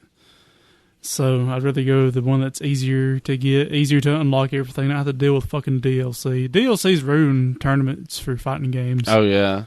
Like, they could do the new Street Fighter. Oh, wait, half the characters are in behind DLC. You know? It's more aggravating as piss than anything. Yeah. Cheyenne's going to run a Pokemon tournament, so if you want to do Pokemon, whatever the latest DS one, Pokemon socks and underwear, whatever the two, breakfast and dinner. Oh, God. I don't know what the latest Pokemon brunch is. Edition. She's going to be doing that. Pokemon number 1 and Pokemon number 2. I might do the PC Pokemon like I did at the original Game Fest, except it's made with pre-made teams. So I won't have the time to set up custom teams. We'll see about that. I don't know. It's a fair amount of work. Probably going to do Nidhogg 2, but if not, we're going to do Nidhogg 1. Nidhogg 2 comes out in like a day or so. So, if it turns out good or better than the original, that's what we'll run. Maybe Halo 2. Yeah, we talked about that. There was some interest in Halo 2. We possibly got 3 Halo setups, so we could, 4 players each. That won't take too long, I don't think. No. The main events, though, the big tournaments. I think Saturday we're going to do Smash Melee, but Friday's one I'm kind of excited about. Yeah, this is a new one that we actually just come up with a little while ago, brainstorming. Don't have an official name for it, but the idea comes from Nick Arcade. And we're thinking about having, we got MAME cabinets and shit, so what we're thinking is pair everyone up, 1 versus 1, but the game that you play is going to be drawn out of a hat. So the games we got, Mortal Kombat 2, Street Fighter 2, Twin Star Sprite fucker, I don't remember the whole name of that. There's a hockey game, I can't think of the name of it. I think it's Slap something. I've been thinking so hard about that. Is it Slapshot? I think it's Slapshot. Pretty sure it is. By Taito, I want to say. That's what I was thinking it was, but I just can't remember. I'm like, man, Slapshot's that really weird hockey movie. Yeah, it's more like a I'm gonna look. Disc hockey or whatever, hand hockey. I'm gonna look and see if that's it. It is Slapshot. Yeah. Yeah. NBA Jam and Tetris Grandmaster. If you know of another game that's a good 1 versus 1 game thrown in the hat. Trying to keep it out of the realm of fighting games. Yeah, considering we got Mortal Kombat and Street Fighter. Yeah, those pretty well represent fighting games. I want to get a variety. Man, I know another one that just sprung to mind that would be a cool one. Head to head. What's that? Bomberman. Bomberman. Was there ever a Bomberman arcade? Mm-hmm. There's a few different Bomberman arcades. I got 3 or 4 of them on my main machine. Okay. They're Japanese, but I mean it's Bomberman. Yeah, you ain't got to know fucking kanji to blow somebody to hell and back. Yeah. I can't think of anything else to throw on that list, but, we got time. Yeah, I mean, what's November 8th? 17th and 18th. I guess we never announced that on No, here. we haven't. Yeah, we have dates, 17th and 18th for Game Fest. Tentative times, Friday's going to be, I can look it up. What did we say, 2 to midnight? 2 to midnight, and midnight to 2 a.m. for contributors only. Yeah, and then the next day... Be 11 to 10. Yeah, I was right. Because we was going to try to record at the end of the night, weren't we? Possibly, or just have some time to break down. Yeah. That was right, though. We did say we were going to close it earlier on Saturday night. Yeah. Give us a little extra time to wrap things up and go home and get some rest. Any suggestions, though, from any of y'all that'll be attending, it'd be most appreciated. Because, we're still going to, me and Brandon still going to have to get together before this to, we still got a lot of fucking planning to do. Yeah. And shit. And any suggestions would really help, though. Any ideas, too. One thing we talked about earlier, this ain't no major thing, but just, trying to get how everybody else feels about it. Instead of doing the consoles we talked about, putting Nintendo, Super Nintendo, N64, Wii next to each other, maybe trying to break it up and do it by generation. Mm-hmm. I don't know. That'd be just little things. We're going to have a light gun gallery. Yeah. That's something Pretty we're going to do this that. year. VR, the Vive and all that stuff will be back Hell this year. I wanted to try to get a hold of a couple light guns for the original Xbox and get House of the Dead 3 running on it. But we've got Sega Master System with the Phaser, NES Zapper. I got a Sega Menacer for the Genesis with T2, the arcade game. Oh, so bitching. So you got the Super Scope. Do you got Yoshi Safari? No, but I can actually pick a copy of that up. Fuck. I was going to say, it's only a $10 game. Because you got to have the Super Scope for it. I'd like to find a copy of Battle Clash, too. Battle Clash was a badass Super Scope game. Yeah. Super Scope had way more good games for it than the Minister did. Minister has T2, the arcade game, and Super Scope has that too. So. Super Scope had T2, the arcade game, Battle Clash, Metal's Revenge, Battle Clash 2, I think was the name of it, then Yoshi Safari and 6-pack, and that was it, I think. Yeah, I know the Super the Minister 6-pack thing sucked. There's one decent Isn't there game one game on there where you kill roaches? I don't remember. I know there's a Toe Jam and Earl spin-off game on it. It's the only decent one on there. I only knew one person growing up that had a Minister, and that was my cousin. He was one of those ass fucks. I never got to play it. I've never used the Super Scope, but I think it's the same way as a Minister, where you got to be like 6 feet away from the TV for it to work decent. You do. So we're going to have to put like a piece of tape on the ground for people to see you need to be this far back, because, like the Zapper on the NES, you could be right up on the TV. Man, it wouldn't hurt. Maybe rig up like a piece of string or something like to the TV, and you could just be like, just extend the string out all the way. That's the distance, which the tape thing would work fine. Yeah. That's kind of stupid. Way to think the Little Rascals way of doing shit there, Lyle. Why don't you just put a goddamn carrot at the end of a fishing pole and make you a horse car? You goddamn idiot. Well, yeah, we got the Super Scope Minister. You got the Lethal Enforcer gun for the Sega CD. Yes, I do. Got the Justifier. Yeah, the Justifier. I've only got one. I could... Oh, fuck. I can have 2 Justifiers. Nice. I just realized my friend Jacob, they bought that, last year. They bought, yeah. There was a Justifier in that shit they bought, and he still got all that. Nice. So, and he's actually got Lethal Enforcers 2 on cart. Like, I got my Lethal Enforcers on Sega CD. He's got the cartridge version of Lethal Enforcers 2. Okay. So we might have, I could probably get both of them. I'm just going to ask him. He'd probably sell me that. He don't even play that shit. He'd probably sell me that gun for like $5-10. Hell yeah. I didn't think about that. I got one PlayStation gun. I got one of yours here somewhere. You gave it to me the other day. Oh, did I? Yeah. So, I'd like to get Time Crisis on PlayStation or PS2. I don't have any PS2 guns, which I think Chasen has that, so maybe we'll get some. He had that Uzi. Yeah. That'd be cool. So we'll see about that. I want to get the Xbox, House of the Dead 3. I've got the Dreamcast. I need one more gun for the Dreamcast, but House of the Dead 2 on Dreamcast was great for those lot guns. I wouldn't mind finding a copy of Point Blank for PlayStation 2 if we could find one. It's like gallery shooting games, but it's really fucking good. Yeah.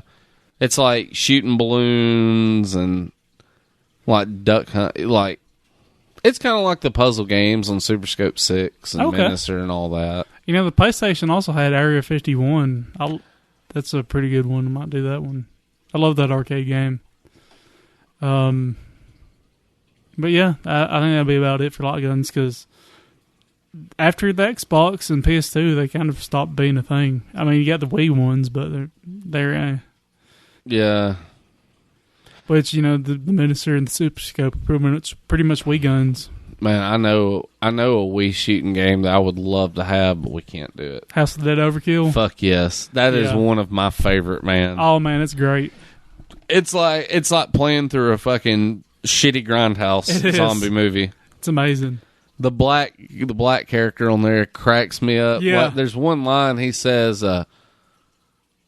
he says something, but it's like a food item. I can't remember how he says. He's like, "What in the holy motherfucking enchilada shit is that?" or something like that. It's so goddamn funny. My favorite bit from him, there's a section where all these zombie birds you got to kill, and he's like, "What the hell's up with all these birds? It's like that movie with them birds, with all them birds in it. What was the name of that movie?" There's that one boss, at the end that, like, the psychic boss or whatever that has there's like the garbage that flies around it and it throws the shit there. One where he throws that chair. That is a motherfucker throwing chairs. Yeah, that game was amazing. That might be something we throw on during contributor hours. Oh, yeah. Mature audiences only. Yeah. That was a great game, though. Yeah. I think the 3DO has a lot gun for it, but as far as looking one of those up, probably not going to happen. Play Blonde Justice. Play yourself. You got a flesh gun with that one, not a lot gun. I actually have I got a few 3DO lock gun games. And you know that? Holy shit, there is a fucking lock gun for 3DO. It's like $9. Wow. Is there a game worth using for it? I've got Mad Dog McCree. Oh, that's a great game. There's like all those old American laser games are on 3DO. Nice. Who Shot Johnny Rock, Mad Dog McCree, and I got Mad Dog McCree and something else. I can't remember what. And you know that PS1 game I got, it's also a Saturn gun game, or Saturn gun, so I don't know what gun games were for the Saturn, but there's an option too. You do have a gun for Saturn? Well, that PlayStation gun it's dual PlayStation or Saturn. I've got Virtual Cop and Virtual Cop 2 for Saturn. Nice. Those are great shooter games. So I got Virtual Cop, I think 1 or 2 on Dreamcast as well. They ported it over in like the Sega Smash Pack. Nice. I actually know where there's a badass, a really badass fucking Time Cop, Virtual Cop cabinet for sale. Oh, nice. It's like $500. Need some work. I really want a shooter cab, but that's neither here nor there. I want that one. Hopefully, if we get to go to Southern Fried next year, that one they had this year will be back. That fucking the Namco shooting gallery I showed you. Yeah, like we're actually shooting like at targets. That was so fucking amazing. I mean, it's super simple. Yeah, it only takes you like a minute to play through, but it was fucking great. Because it was using like real effects, wasn't it? Yeah, like it would have a target of a coffee cup, and it'd have little black sensors on it, and your gun would shoot just like a bright speck of light, and that's how it would know where you hit. Yeah, and it would bring up like a coffee cup, and if you stand from the side, you could tell it was just, of course, it's just a half of a coffee cup that slides up, to give you the image of one being there.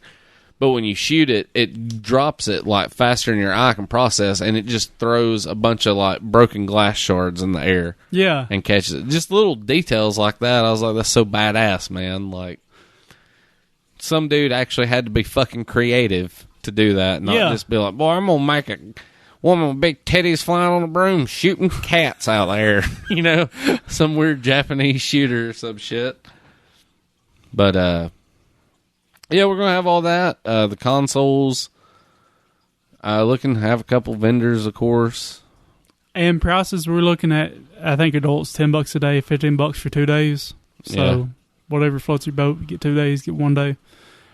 Children's probably going to follow the same format. $5 1 day, $7 or $8 for 2 days. As far as rules and shit changing this year, the only thing that really we've had problems with the past couple of years is just people coming in early and kind of like trying to get in without paying, which, I mean, that's shame on us, kind of, I guess. That the schedule being the way it is this year, I think, is going to make shit a lot we're opening easier later, so we won't have those random early show-ups. I can take off work that Friday, and that'll still what we set up that midnight Thursday, that Friday. That's just that much more time we got. Right, I'll be taking off work Friday, and I'll be out of clinicals. That's why we chose this later date. So I'll be out of clinicals, so I'll be free. So, like Thursday night when I get off work, I'll just come straight and we'll go set up because we're getting a key at midnight again. So we'll go get everything set up. And November will be here before you fucking know it. I know, it's already getting that way. So I'm looking forward to it. I think we're gonna have a lot more fun this time. Hopefully, it does better than last year. Yeah, last year was a bit. It wasn't a loss at all. I mean, we broke even, but barely. I would certainly like to do more than just break it. I'd like to walk away with a little bit of spending money because all the money's going to end up going to is making our podcast better or next Game Fest. Yeah, exactly. Getting other shit that we need for that. I would like to make enough money to be able to buy the consoles. I mean, of course, I want them in my personal collection, but I would like to have the money to get the rest of the shit, that we don't have. Like Jaguar. Yeah, that way we can have the shit out on the floor because my goal with this, and I mean, I'm looking long term, just like I am with the podcast and everything. Like, I plan on us being around, like you said, even when you get done with school, like you're doing this shit so you can do what you want. So I plan on our shit being around, and I'm hoping 3-4 years from now, maybe we can have grown Game Fest into something big, like that. We potentially could have a part in running our very own big con here. Everything starts small and shit. So I'm thinking of like later on, I want the shit to be as comprehensive as we can get it. Like, yeah, I like to get enough cash to pay for a majority of a storage shed. Yeah, we need a place for these TVs. Yeah, I mean, especially holding on to them long term, like they take fucking so much space up in our homes. Yeah, I mean, I've got my shed, but my shed needs other shit in there too, like my lawnmower and stuff. Yeah. So a whole shed dedicated to it would be awesome. That'd be nice if we could like fund a Good Ole Gamers shed. Yeah. And put somewhere, just have all of our extra shit in. Yeah, all the TVs and shit, and hell, even consoles. My closet's stacked to the brim with consoles for this shit. What the fuck do I need like 5 PlayStations for? Yeah.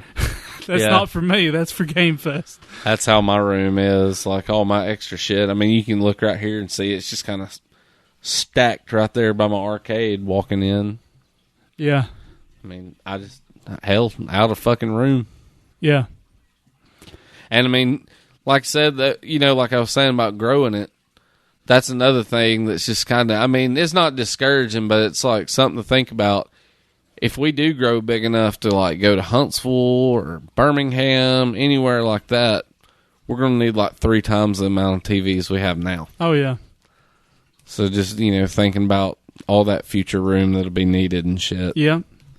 Which, we making enough money to make the thing big enough to go to Birmingham or Huntsville, we'll have enough money to buy a fucking storage unit, hands down. You're getting in the multi-thousands of dollars then. Yeah, we're having to grow this thing organically, 1 year at a time, because we're funding it purely out of pocket. Me and Brandon, me and you is the only 2 funders for the event. So basically the way I'm looking at it... A lot of false promises for help for events that we've never received. Yeah. That comes with anything. It's really easy to promise help. It's a lot easier to promise help than it is to give. Oh, yeah. When it gets down to the wire, we'll see where you're at. Which I ain't saying nobody's helped us, because we have a shitload of help. Christ on the cross, if it wouldn't been for like Bradley and David and, those cats last year, man, we'd been at a complete loss. Yeah. So I ain't saying that. Pretty much, we gotta slowly step it up. Like, last year we say we broke it. We really lost a little bit, not enough to really matter, but we lost a little bit of money last year. I want to see once we get to where we're we're making money at this venue, we can step up to the next bigger venue, and once we're making money at that venue, we can step it up to the next one. It's just a little bit at a time, because we can't just go from nothing to the Von Braun and then we're out like $5,000 because we flopped. Yeah. That's true. Like, I mean, all these events though, this is how they started out. That or Kickstarter. Yeah. And I like the idea of Kickstarter and all that, but I still like the idea of, I wouldn't mind the funding coming in to help. Mm-hmm. But you start getting everybody else's money and everything else tied up. You start getting everybody else's say-so and all that shit tied up. And I'm not an asshole. I mean, I can be, but I don't like go out in the world actively seeking complaint. Oh, I'm gonna fucking rue somebody's day today. I don't do that shit. But at the same time, I'm very passionate about my creative shit. Whether it's us doing the podcast or it's music I've written, whatever. I'm real particular about that shit. And like the Game Fest thing, I'd rather just avoid Kickstarter so there's just no fucking drama, because I paid $20 3 years ago and I expect this game there. Yeah, I'm like, fuck you. Like, I'm glad you came and all, but this is still our event, and welcome to our world, bitch. I'm sorry we didn't have a Madden 1999 tournament for you. But, sorry, but not really that many people play fucking NFL Game Day 2001. Yeah. Like, what kind of random shit is that? Well, I only play Mortal Kombat 3 of its Ultimate Revision B that was released in the Northern Territory. So I'm like, well, you can go find a big old fat bag of cocks in the Northern Territories and just chow down, butt chug them, if you will. Butt chug the bag of dicks. But, that's why I'd rather just me and you have input on shit. Yeah. It's far less convoluted, and it's far less people you got coming in just thinking that you're going to hand them some of your pie. Yeah. I'm like, they don't work like that. And plus, like, I don't know. The overall thing just gives people a room to gripe about shit they don't like. Yeah. I mean, you're going to find things you don't like in everything. A lot of people who donate to these Kickstarters think they really have a say in the project or the company, and it's like, no, you don't. Not unless, like, that's what your tier or whatever donation said you did. You know. Well, you're just fucking... You're essentially just giving them money to add your name to another line code. Yeah. I mean, Kickstarter's a fine thing, but it doesn't give you stake, and people think it does.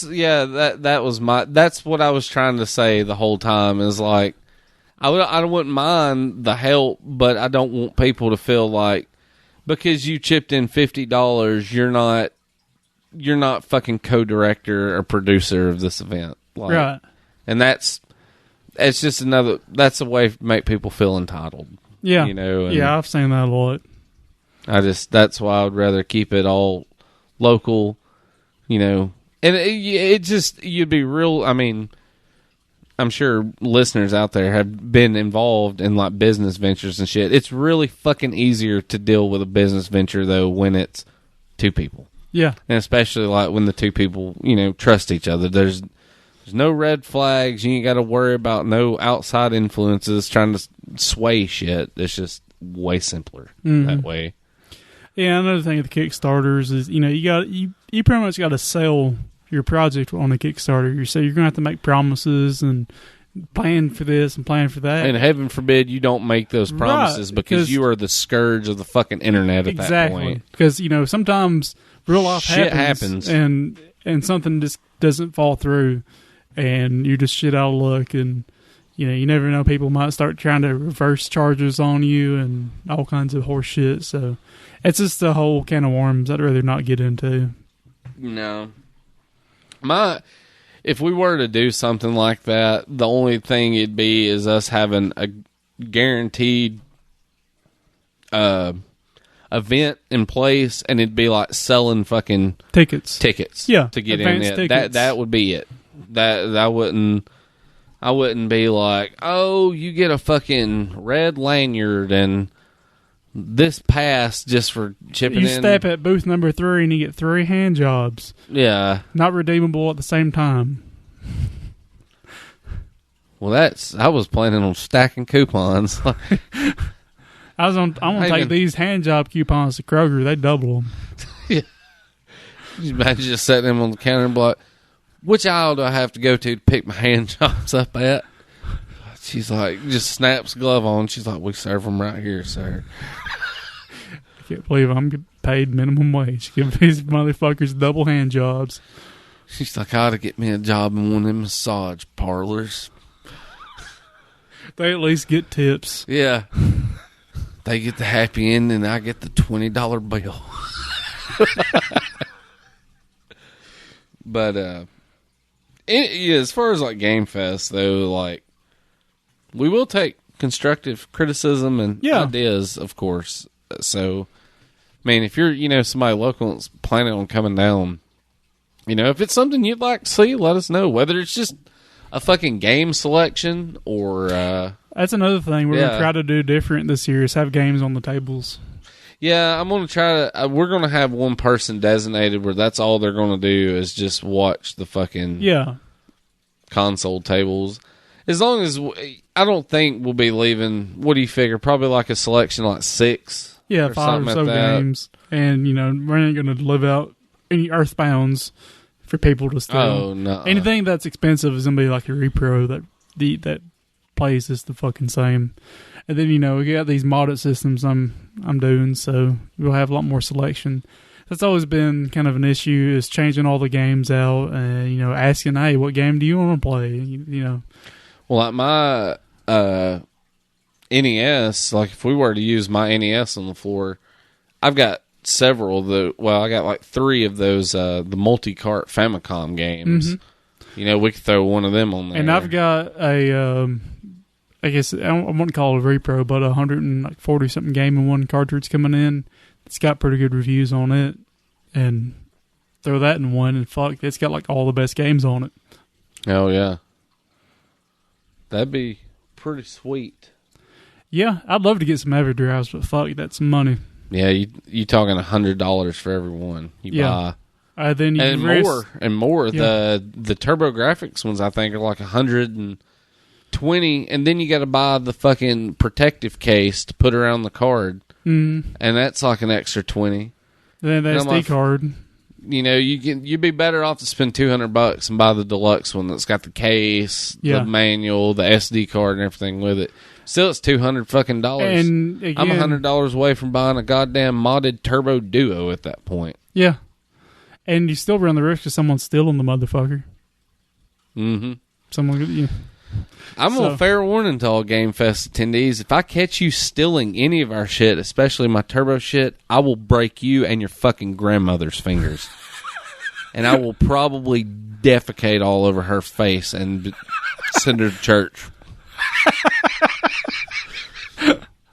I'm going to come over to her house and I'm going to tell her what a terrible cook she is and how big of a bitch she is for shooting something out of her pussy that resulted in you being here. It just mattered. It looked like a scene out of Gremlins when water hits the Mogwai back. Just, lo and behold, here you are, fuckwit. I don't think we'll have a problem with we never have, but just fair warning, you will fucking die if you steal from us. Yeah, it's not like you're stealing from Walmart. This is our own shit. Yeah, this is or even worse, if someone's let us borrow something and it's stolen, I will fucking kill somebody. Because I'm like 10 times more protective over shit someone's lent me. If they were kind enough to lend something to me, I'm going to be kind enough to be extra protective. The only thing I had to say anything about last year was there was that one fucking kid, and I'm not going to say who because the people have been at both Game Fest. But there one kid I'm talking was raising fucking hell on on the cabinets. Yeah, like I called him on Radical Bikers, like just fucking hitting the start button, and then he went over. I think it was I know Duncan's because Duncan got on to him, and he kept going on. And finally, I went over and told him, I was like, if you're going to hit the machines like that, I'm like, you're going to have to find your parents, and you're going to have to leave. Yeah. And he was like, well, I'm just playing. I'm like, that's fine. I'm like, you don't have to punch the button to make the thing react, though, man. I'm like, these are all personal property here. I think that's why my 4-way, 8-way joystick started becoming undone because of that. So I got that thing, fucking thread locked in now, so it should be good. So I'm kind of glad it put it through its paces. We are definitely going to make signs this year, though, that we can just tape to the side of the cabinet or something that specifically says these are personal property. Yeah, because be kind. That's something I ain't tolerating. Like somebody comes in there hurting any of our gear, you're going to be asked to leave immediately. Yeah. It's because we got too much money riding on the line. It's just more money than, like you said, all this shit's personal. And like, I can personally tell you, I know your shit wasn't cheap. I know my collection, that shit's cost me a lot of fucking money. Yeah. Like I ain't bragging. I ain't saying I've got it all because I don't. But I mean, I do know I have enough shit in there where if I needed to pay for fucking college or a down payment on a house, I got a gold mine worth of shit sitting in there for like quick. And I'm not saying, hey, I got a bunch of shit, break into my house and fucking steal it, because I will steal your life from you. Yeah. I have a big ass gun too, and I have been praying to unload that banana clip on some fool. Shit. Been watching Boys in the Hood. Shit. Got enough money to buy me 1 million goddamn footballs. Shit. I'm gonna have to stop that. But yeah, anything y'all have you'd like to let us borrow or give, because it's like you said, equipment's a big thing. TVs, consoles, games, that kind of thing. We haven't really got a whole lot of help on that front, and I'm not expecting it. Michael Macon was a great bringing his cabinets. Yeah. So I'm really appreciative for that. Michael and Josh had already told me they're planning on bringing quite a few this year. So I mean, that'd be awesome. That's the kind of actual help we really need more than anything. It's like, yeah, the cost of the venue is actually like the smaller portion of the cost when you look at the gear, the transportation, all the shit involved. If anybody has any connections with like a fucking moving companies or anything, you could possibly like get U-Hauls for dirt cheap or free. Yeah, if you get that kind of shit, dude, that would be worth its weight in gold right now. If you got a box truck we could borrow, you know, if you work for a furniture company and they got a box truck we could borrow for a couple evenings, that'd be awesome. Yeah. Hell, advertising. If you've got any pull with a newspaper, if you got a cousin that works for a shitty newspaper, see if they'll run something for us. Yeah, no shit. Anything like that. Shopper's Guide. Yeah, the ads are going to be a big cost because we have to up our advertising. Yeah, we're focusing, like, not trying to tell everybody budget because it ain't everybody's business, but, you know, we're, like, focusing right now upwards, like, $250 on just advertising. Yeah. And so that can kind of clue you in on how quick this shit adds up. And that's not a whole lot of advertising. No, that's like that's the bare amount that we can afford. Yeah. Like, $250 is going to be pushing it. Yeah. Even, but I mean, in all honesty, we need like $500 to $1,000 worth of advertising because that's how you get people through the door. Yeah. They got to know about it. Advertising costs money, unfortunately. And anybody with any like pool like that though. And we got to buy trophies. Prizes. Yeah, prizes. Trophies and prizes aren't free. Food. Yeah, food's which I mean, food pays for itself. But it's costly to get all that together. You know, it is. I think we're gonna do barbecue and nachos again this year. That was a big hit. Yeah. I don't know. I'd like to have like other stuff, but.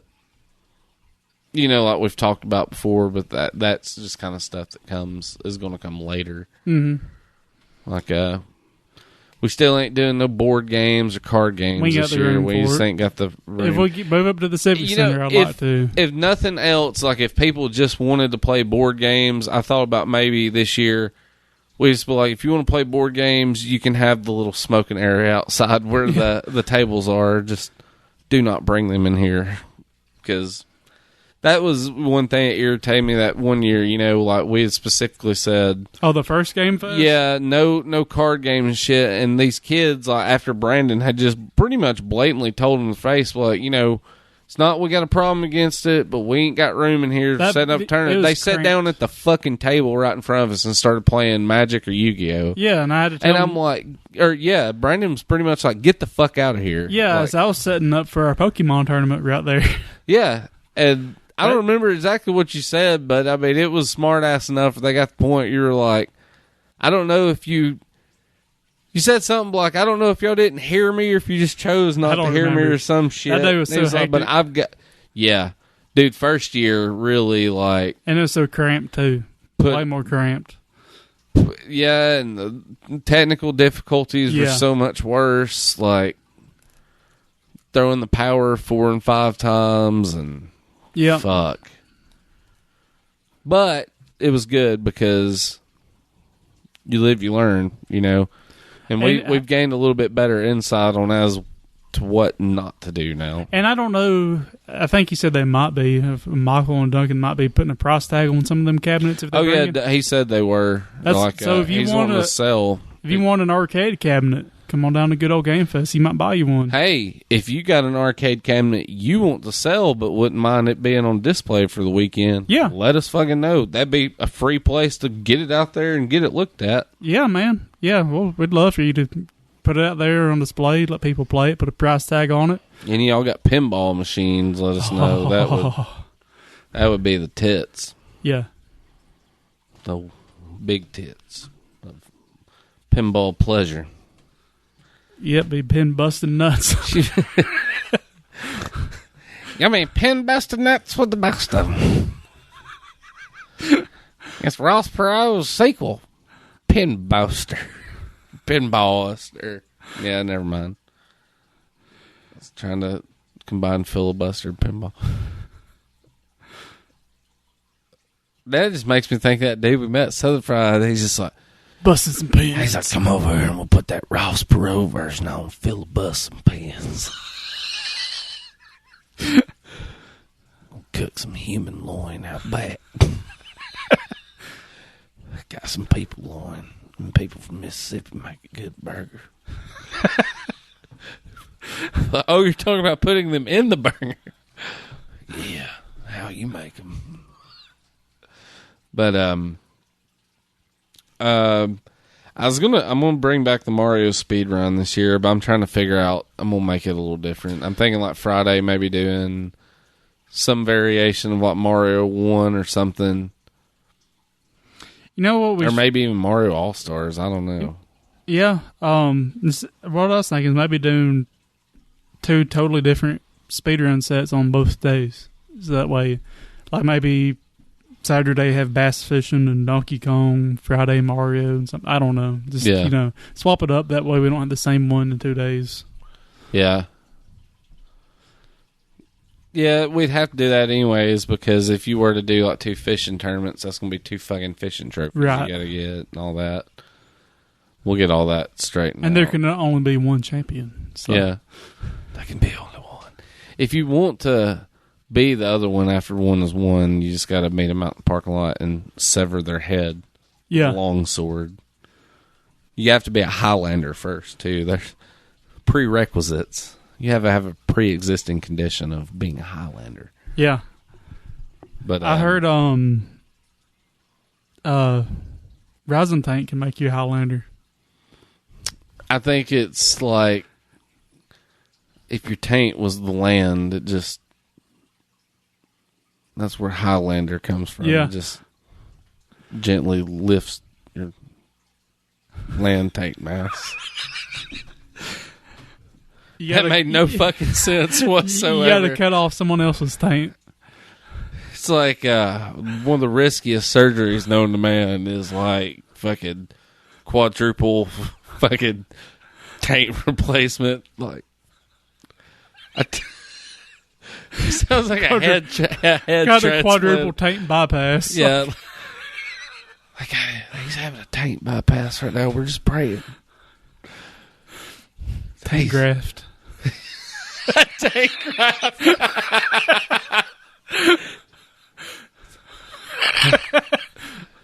They don't know what they're going to do. The tank they got the graft on is 6 inches longer than his normal tank.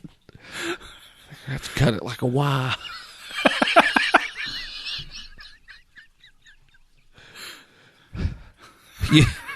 You'd think he had scissors trimming bologna.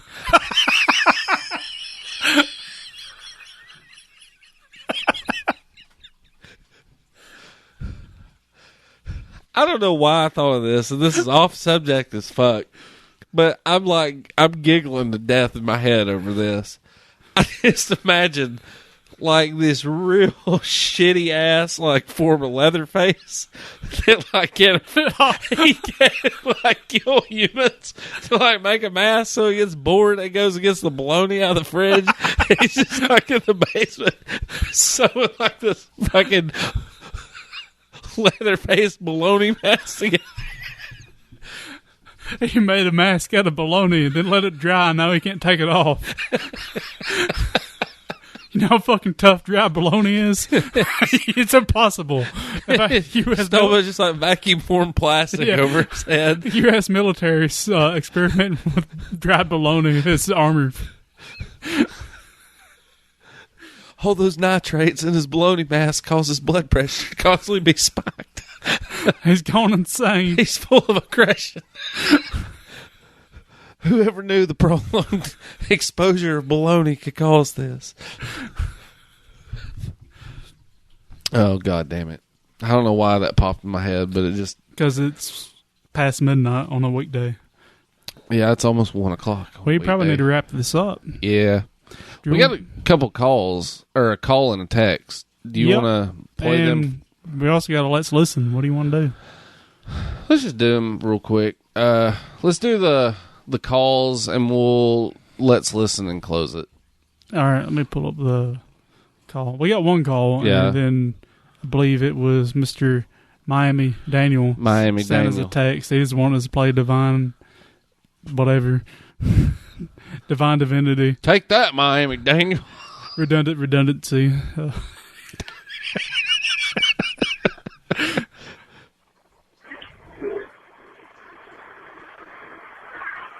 Hey guys, Bill again. Hey Bill. Yeah, Hola. so just, calling to make sure no bad things happen. Thank you. Bad shit still happen though. Every day. But Can't escape it. I actually forgot to recommend the game last week. So yeah, since you mentioned it, Lyle, Eternal Darkness, Sanity Direct Wheel, name of the game.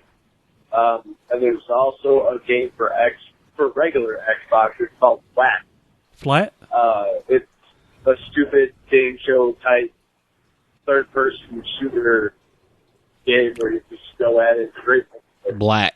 Stupid as fuck, Okay. really stupid humor. Yeah, I know that game. I remember Black. But, yeah, I don't know. Let me know what you guys think, all right? Good night. If I can play games anymore, I will try it. Black's dirt cheap, I'm pretty sure. I remember If Black not, being all right, actually, I think. Yeah. That's the game, like the cover's got the gun like laying on just a pile of bullets, right? Yeah, just a shitload of bullets. So what you exactly have to kill your enemies is a shitload of bullets. Yeah, it usually does the trick. Especially if you shoot them with the taint. Yeah. Taint shots are more valuable than headshots. You've never splattered a taint.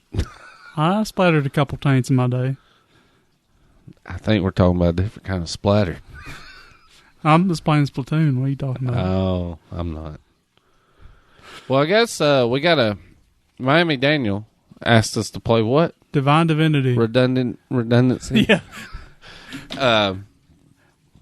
Divine, I think I have that on Steam. I'll have to look it up. I will try it though. I've heard good things about it. Just it's one of them. There's a shitload. Yeah, Divinity Original Sin. So I know there's another game called Divine Divinity. So I mix those up. It might be part of the same series. I don't know. But Divinity Original Sin. We'll check that out. Let's see. Let's listen. What is this song from, Lyle? Tonight's song is a delightful little melody from Nightmare on Elm Street. It's an LJN game, but man, kind of like Shaken last week. Like Nightmare on Elm Street's got some great fucking music in it. Yeah, and it's one of the few multi-tap games. Yep, 4-player. Yeah, that we do have an NES satellite. That may be something that is going to happen at Game Fest. May have That'd to be pretty cool. bust some 4-player Nightmare on Elm Street action. Nothing else in the contributor hours. Yeah, Do something like that. no shit. This is this song goes from like House 3, I think, level 3 in the game. It's very 80s feel good power rocky kind of.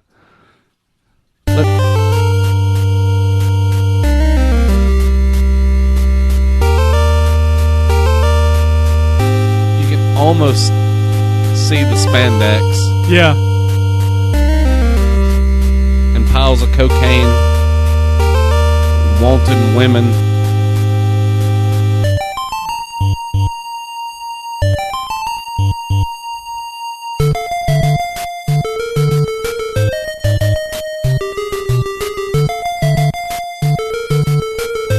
Cue the feel good part. I can see this being a montage song. Yeah.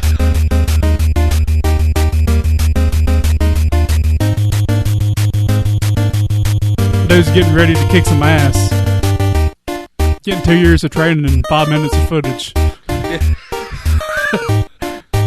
It's only took you 36 years and 4.5 minutes. You're ready.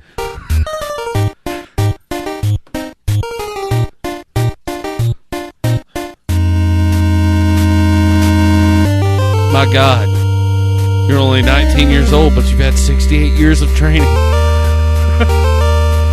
He's very elusive, this one.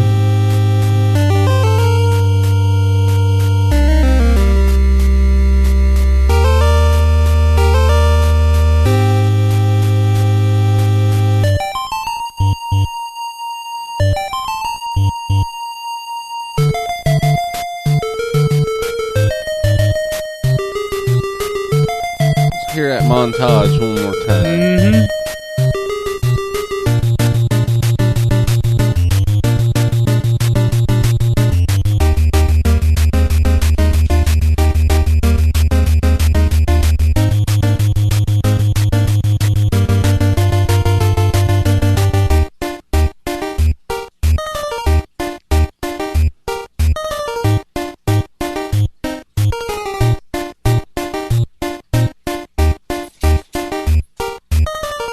Got a pretty solid bass line to it. Yeah. It's like got everything. Like a really shitty hair metal song's got it. Like the little halftime part with the lead flicks and shit.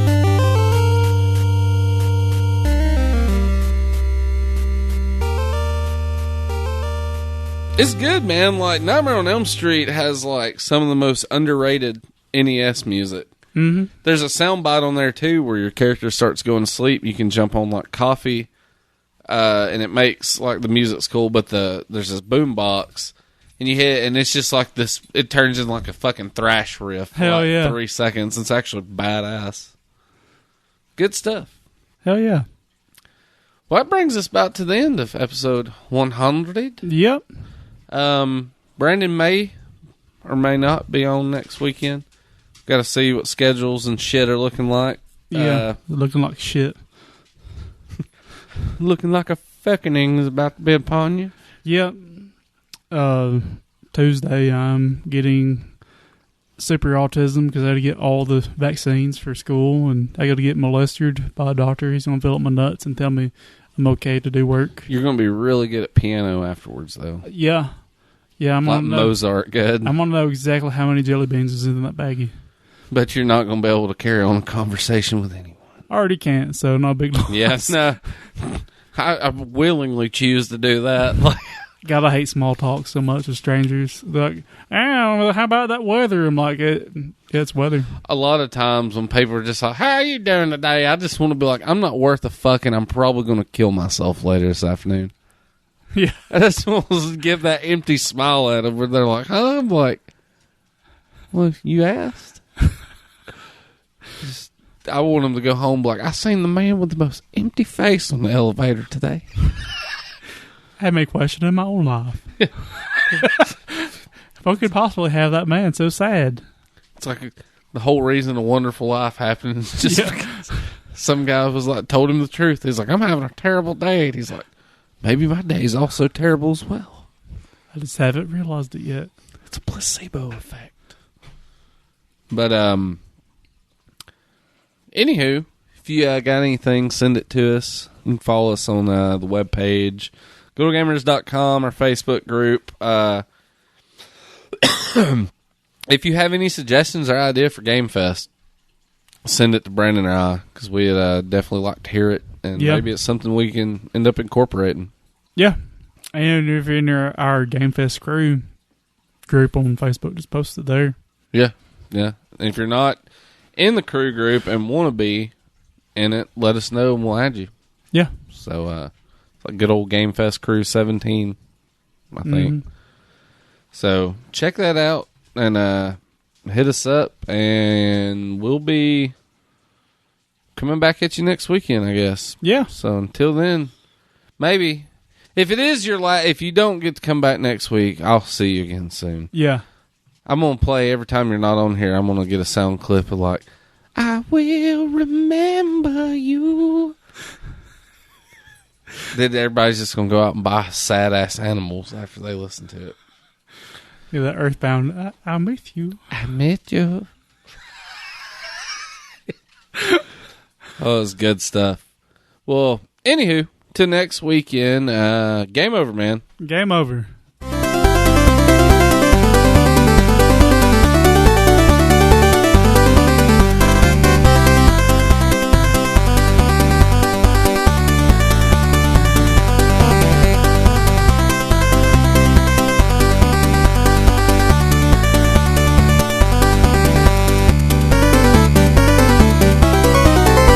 Side effects may include sweating, nausea, diarrhea, uncontrollable fuck. God damn it. Tongue twisting. Never ceases to fail.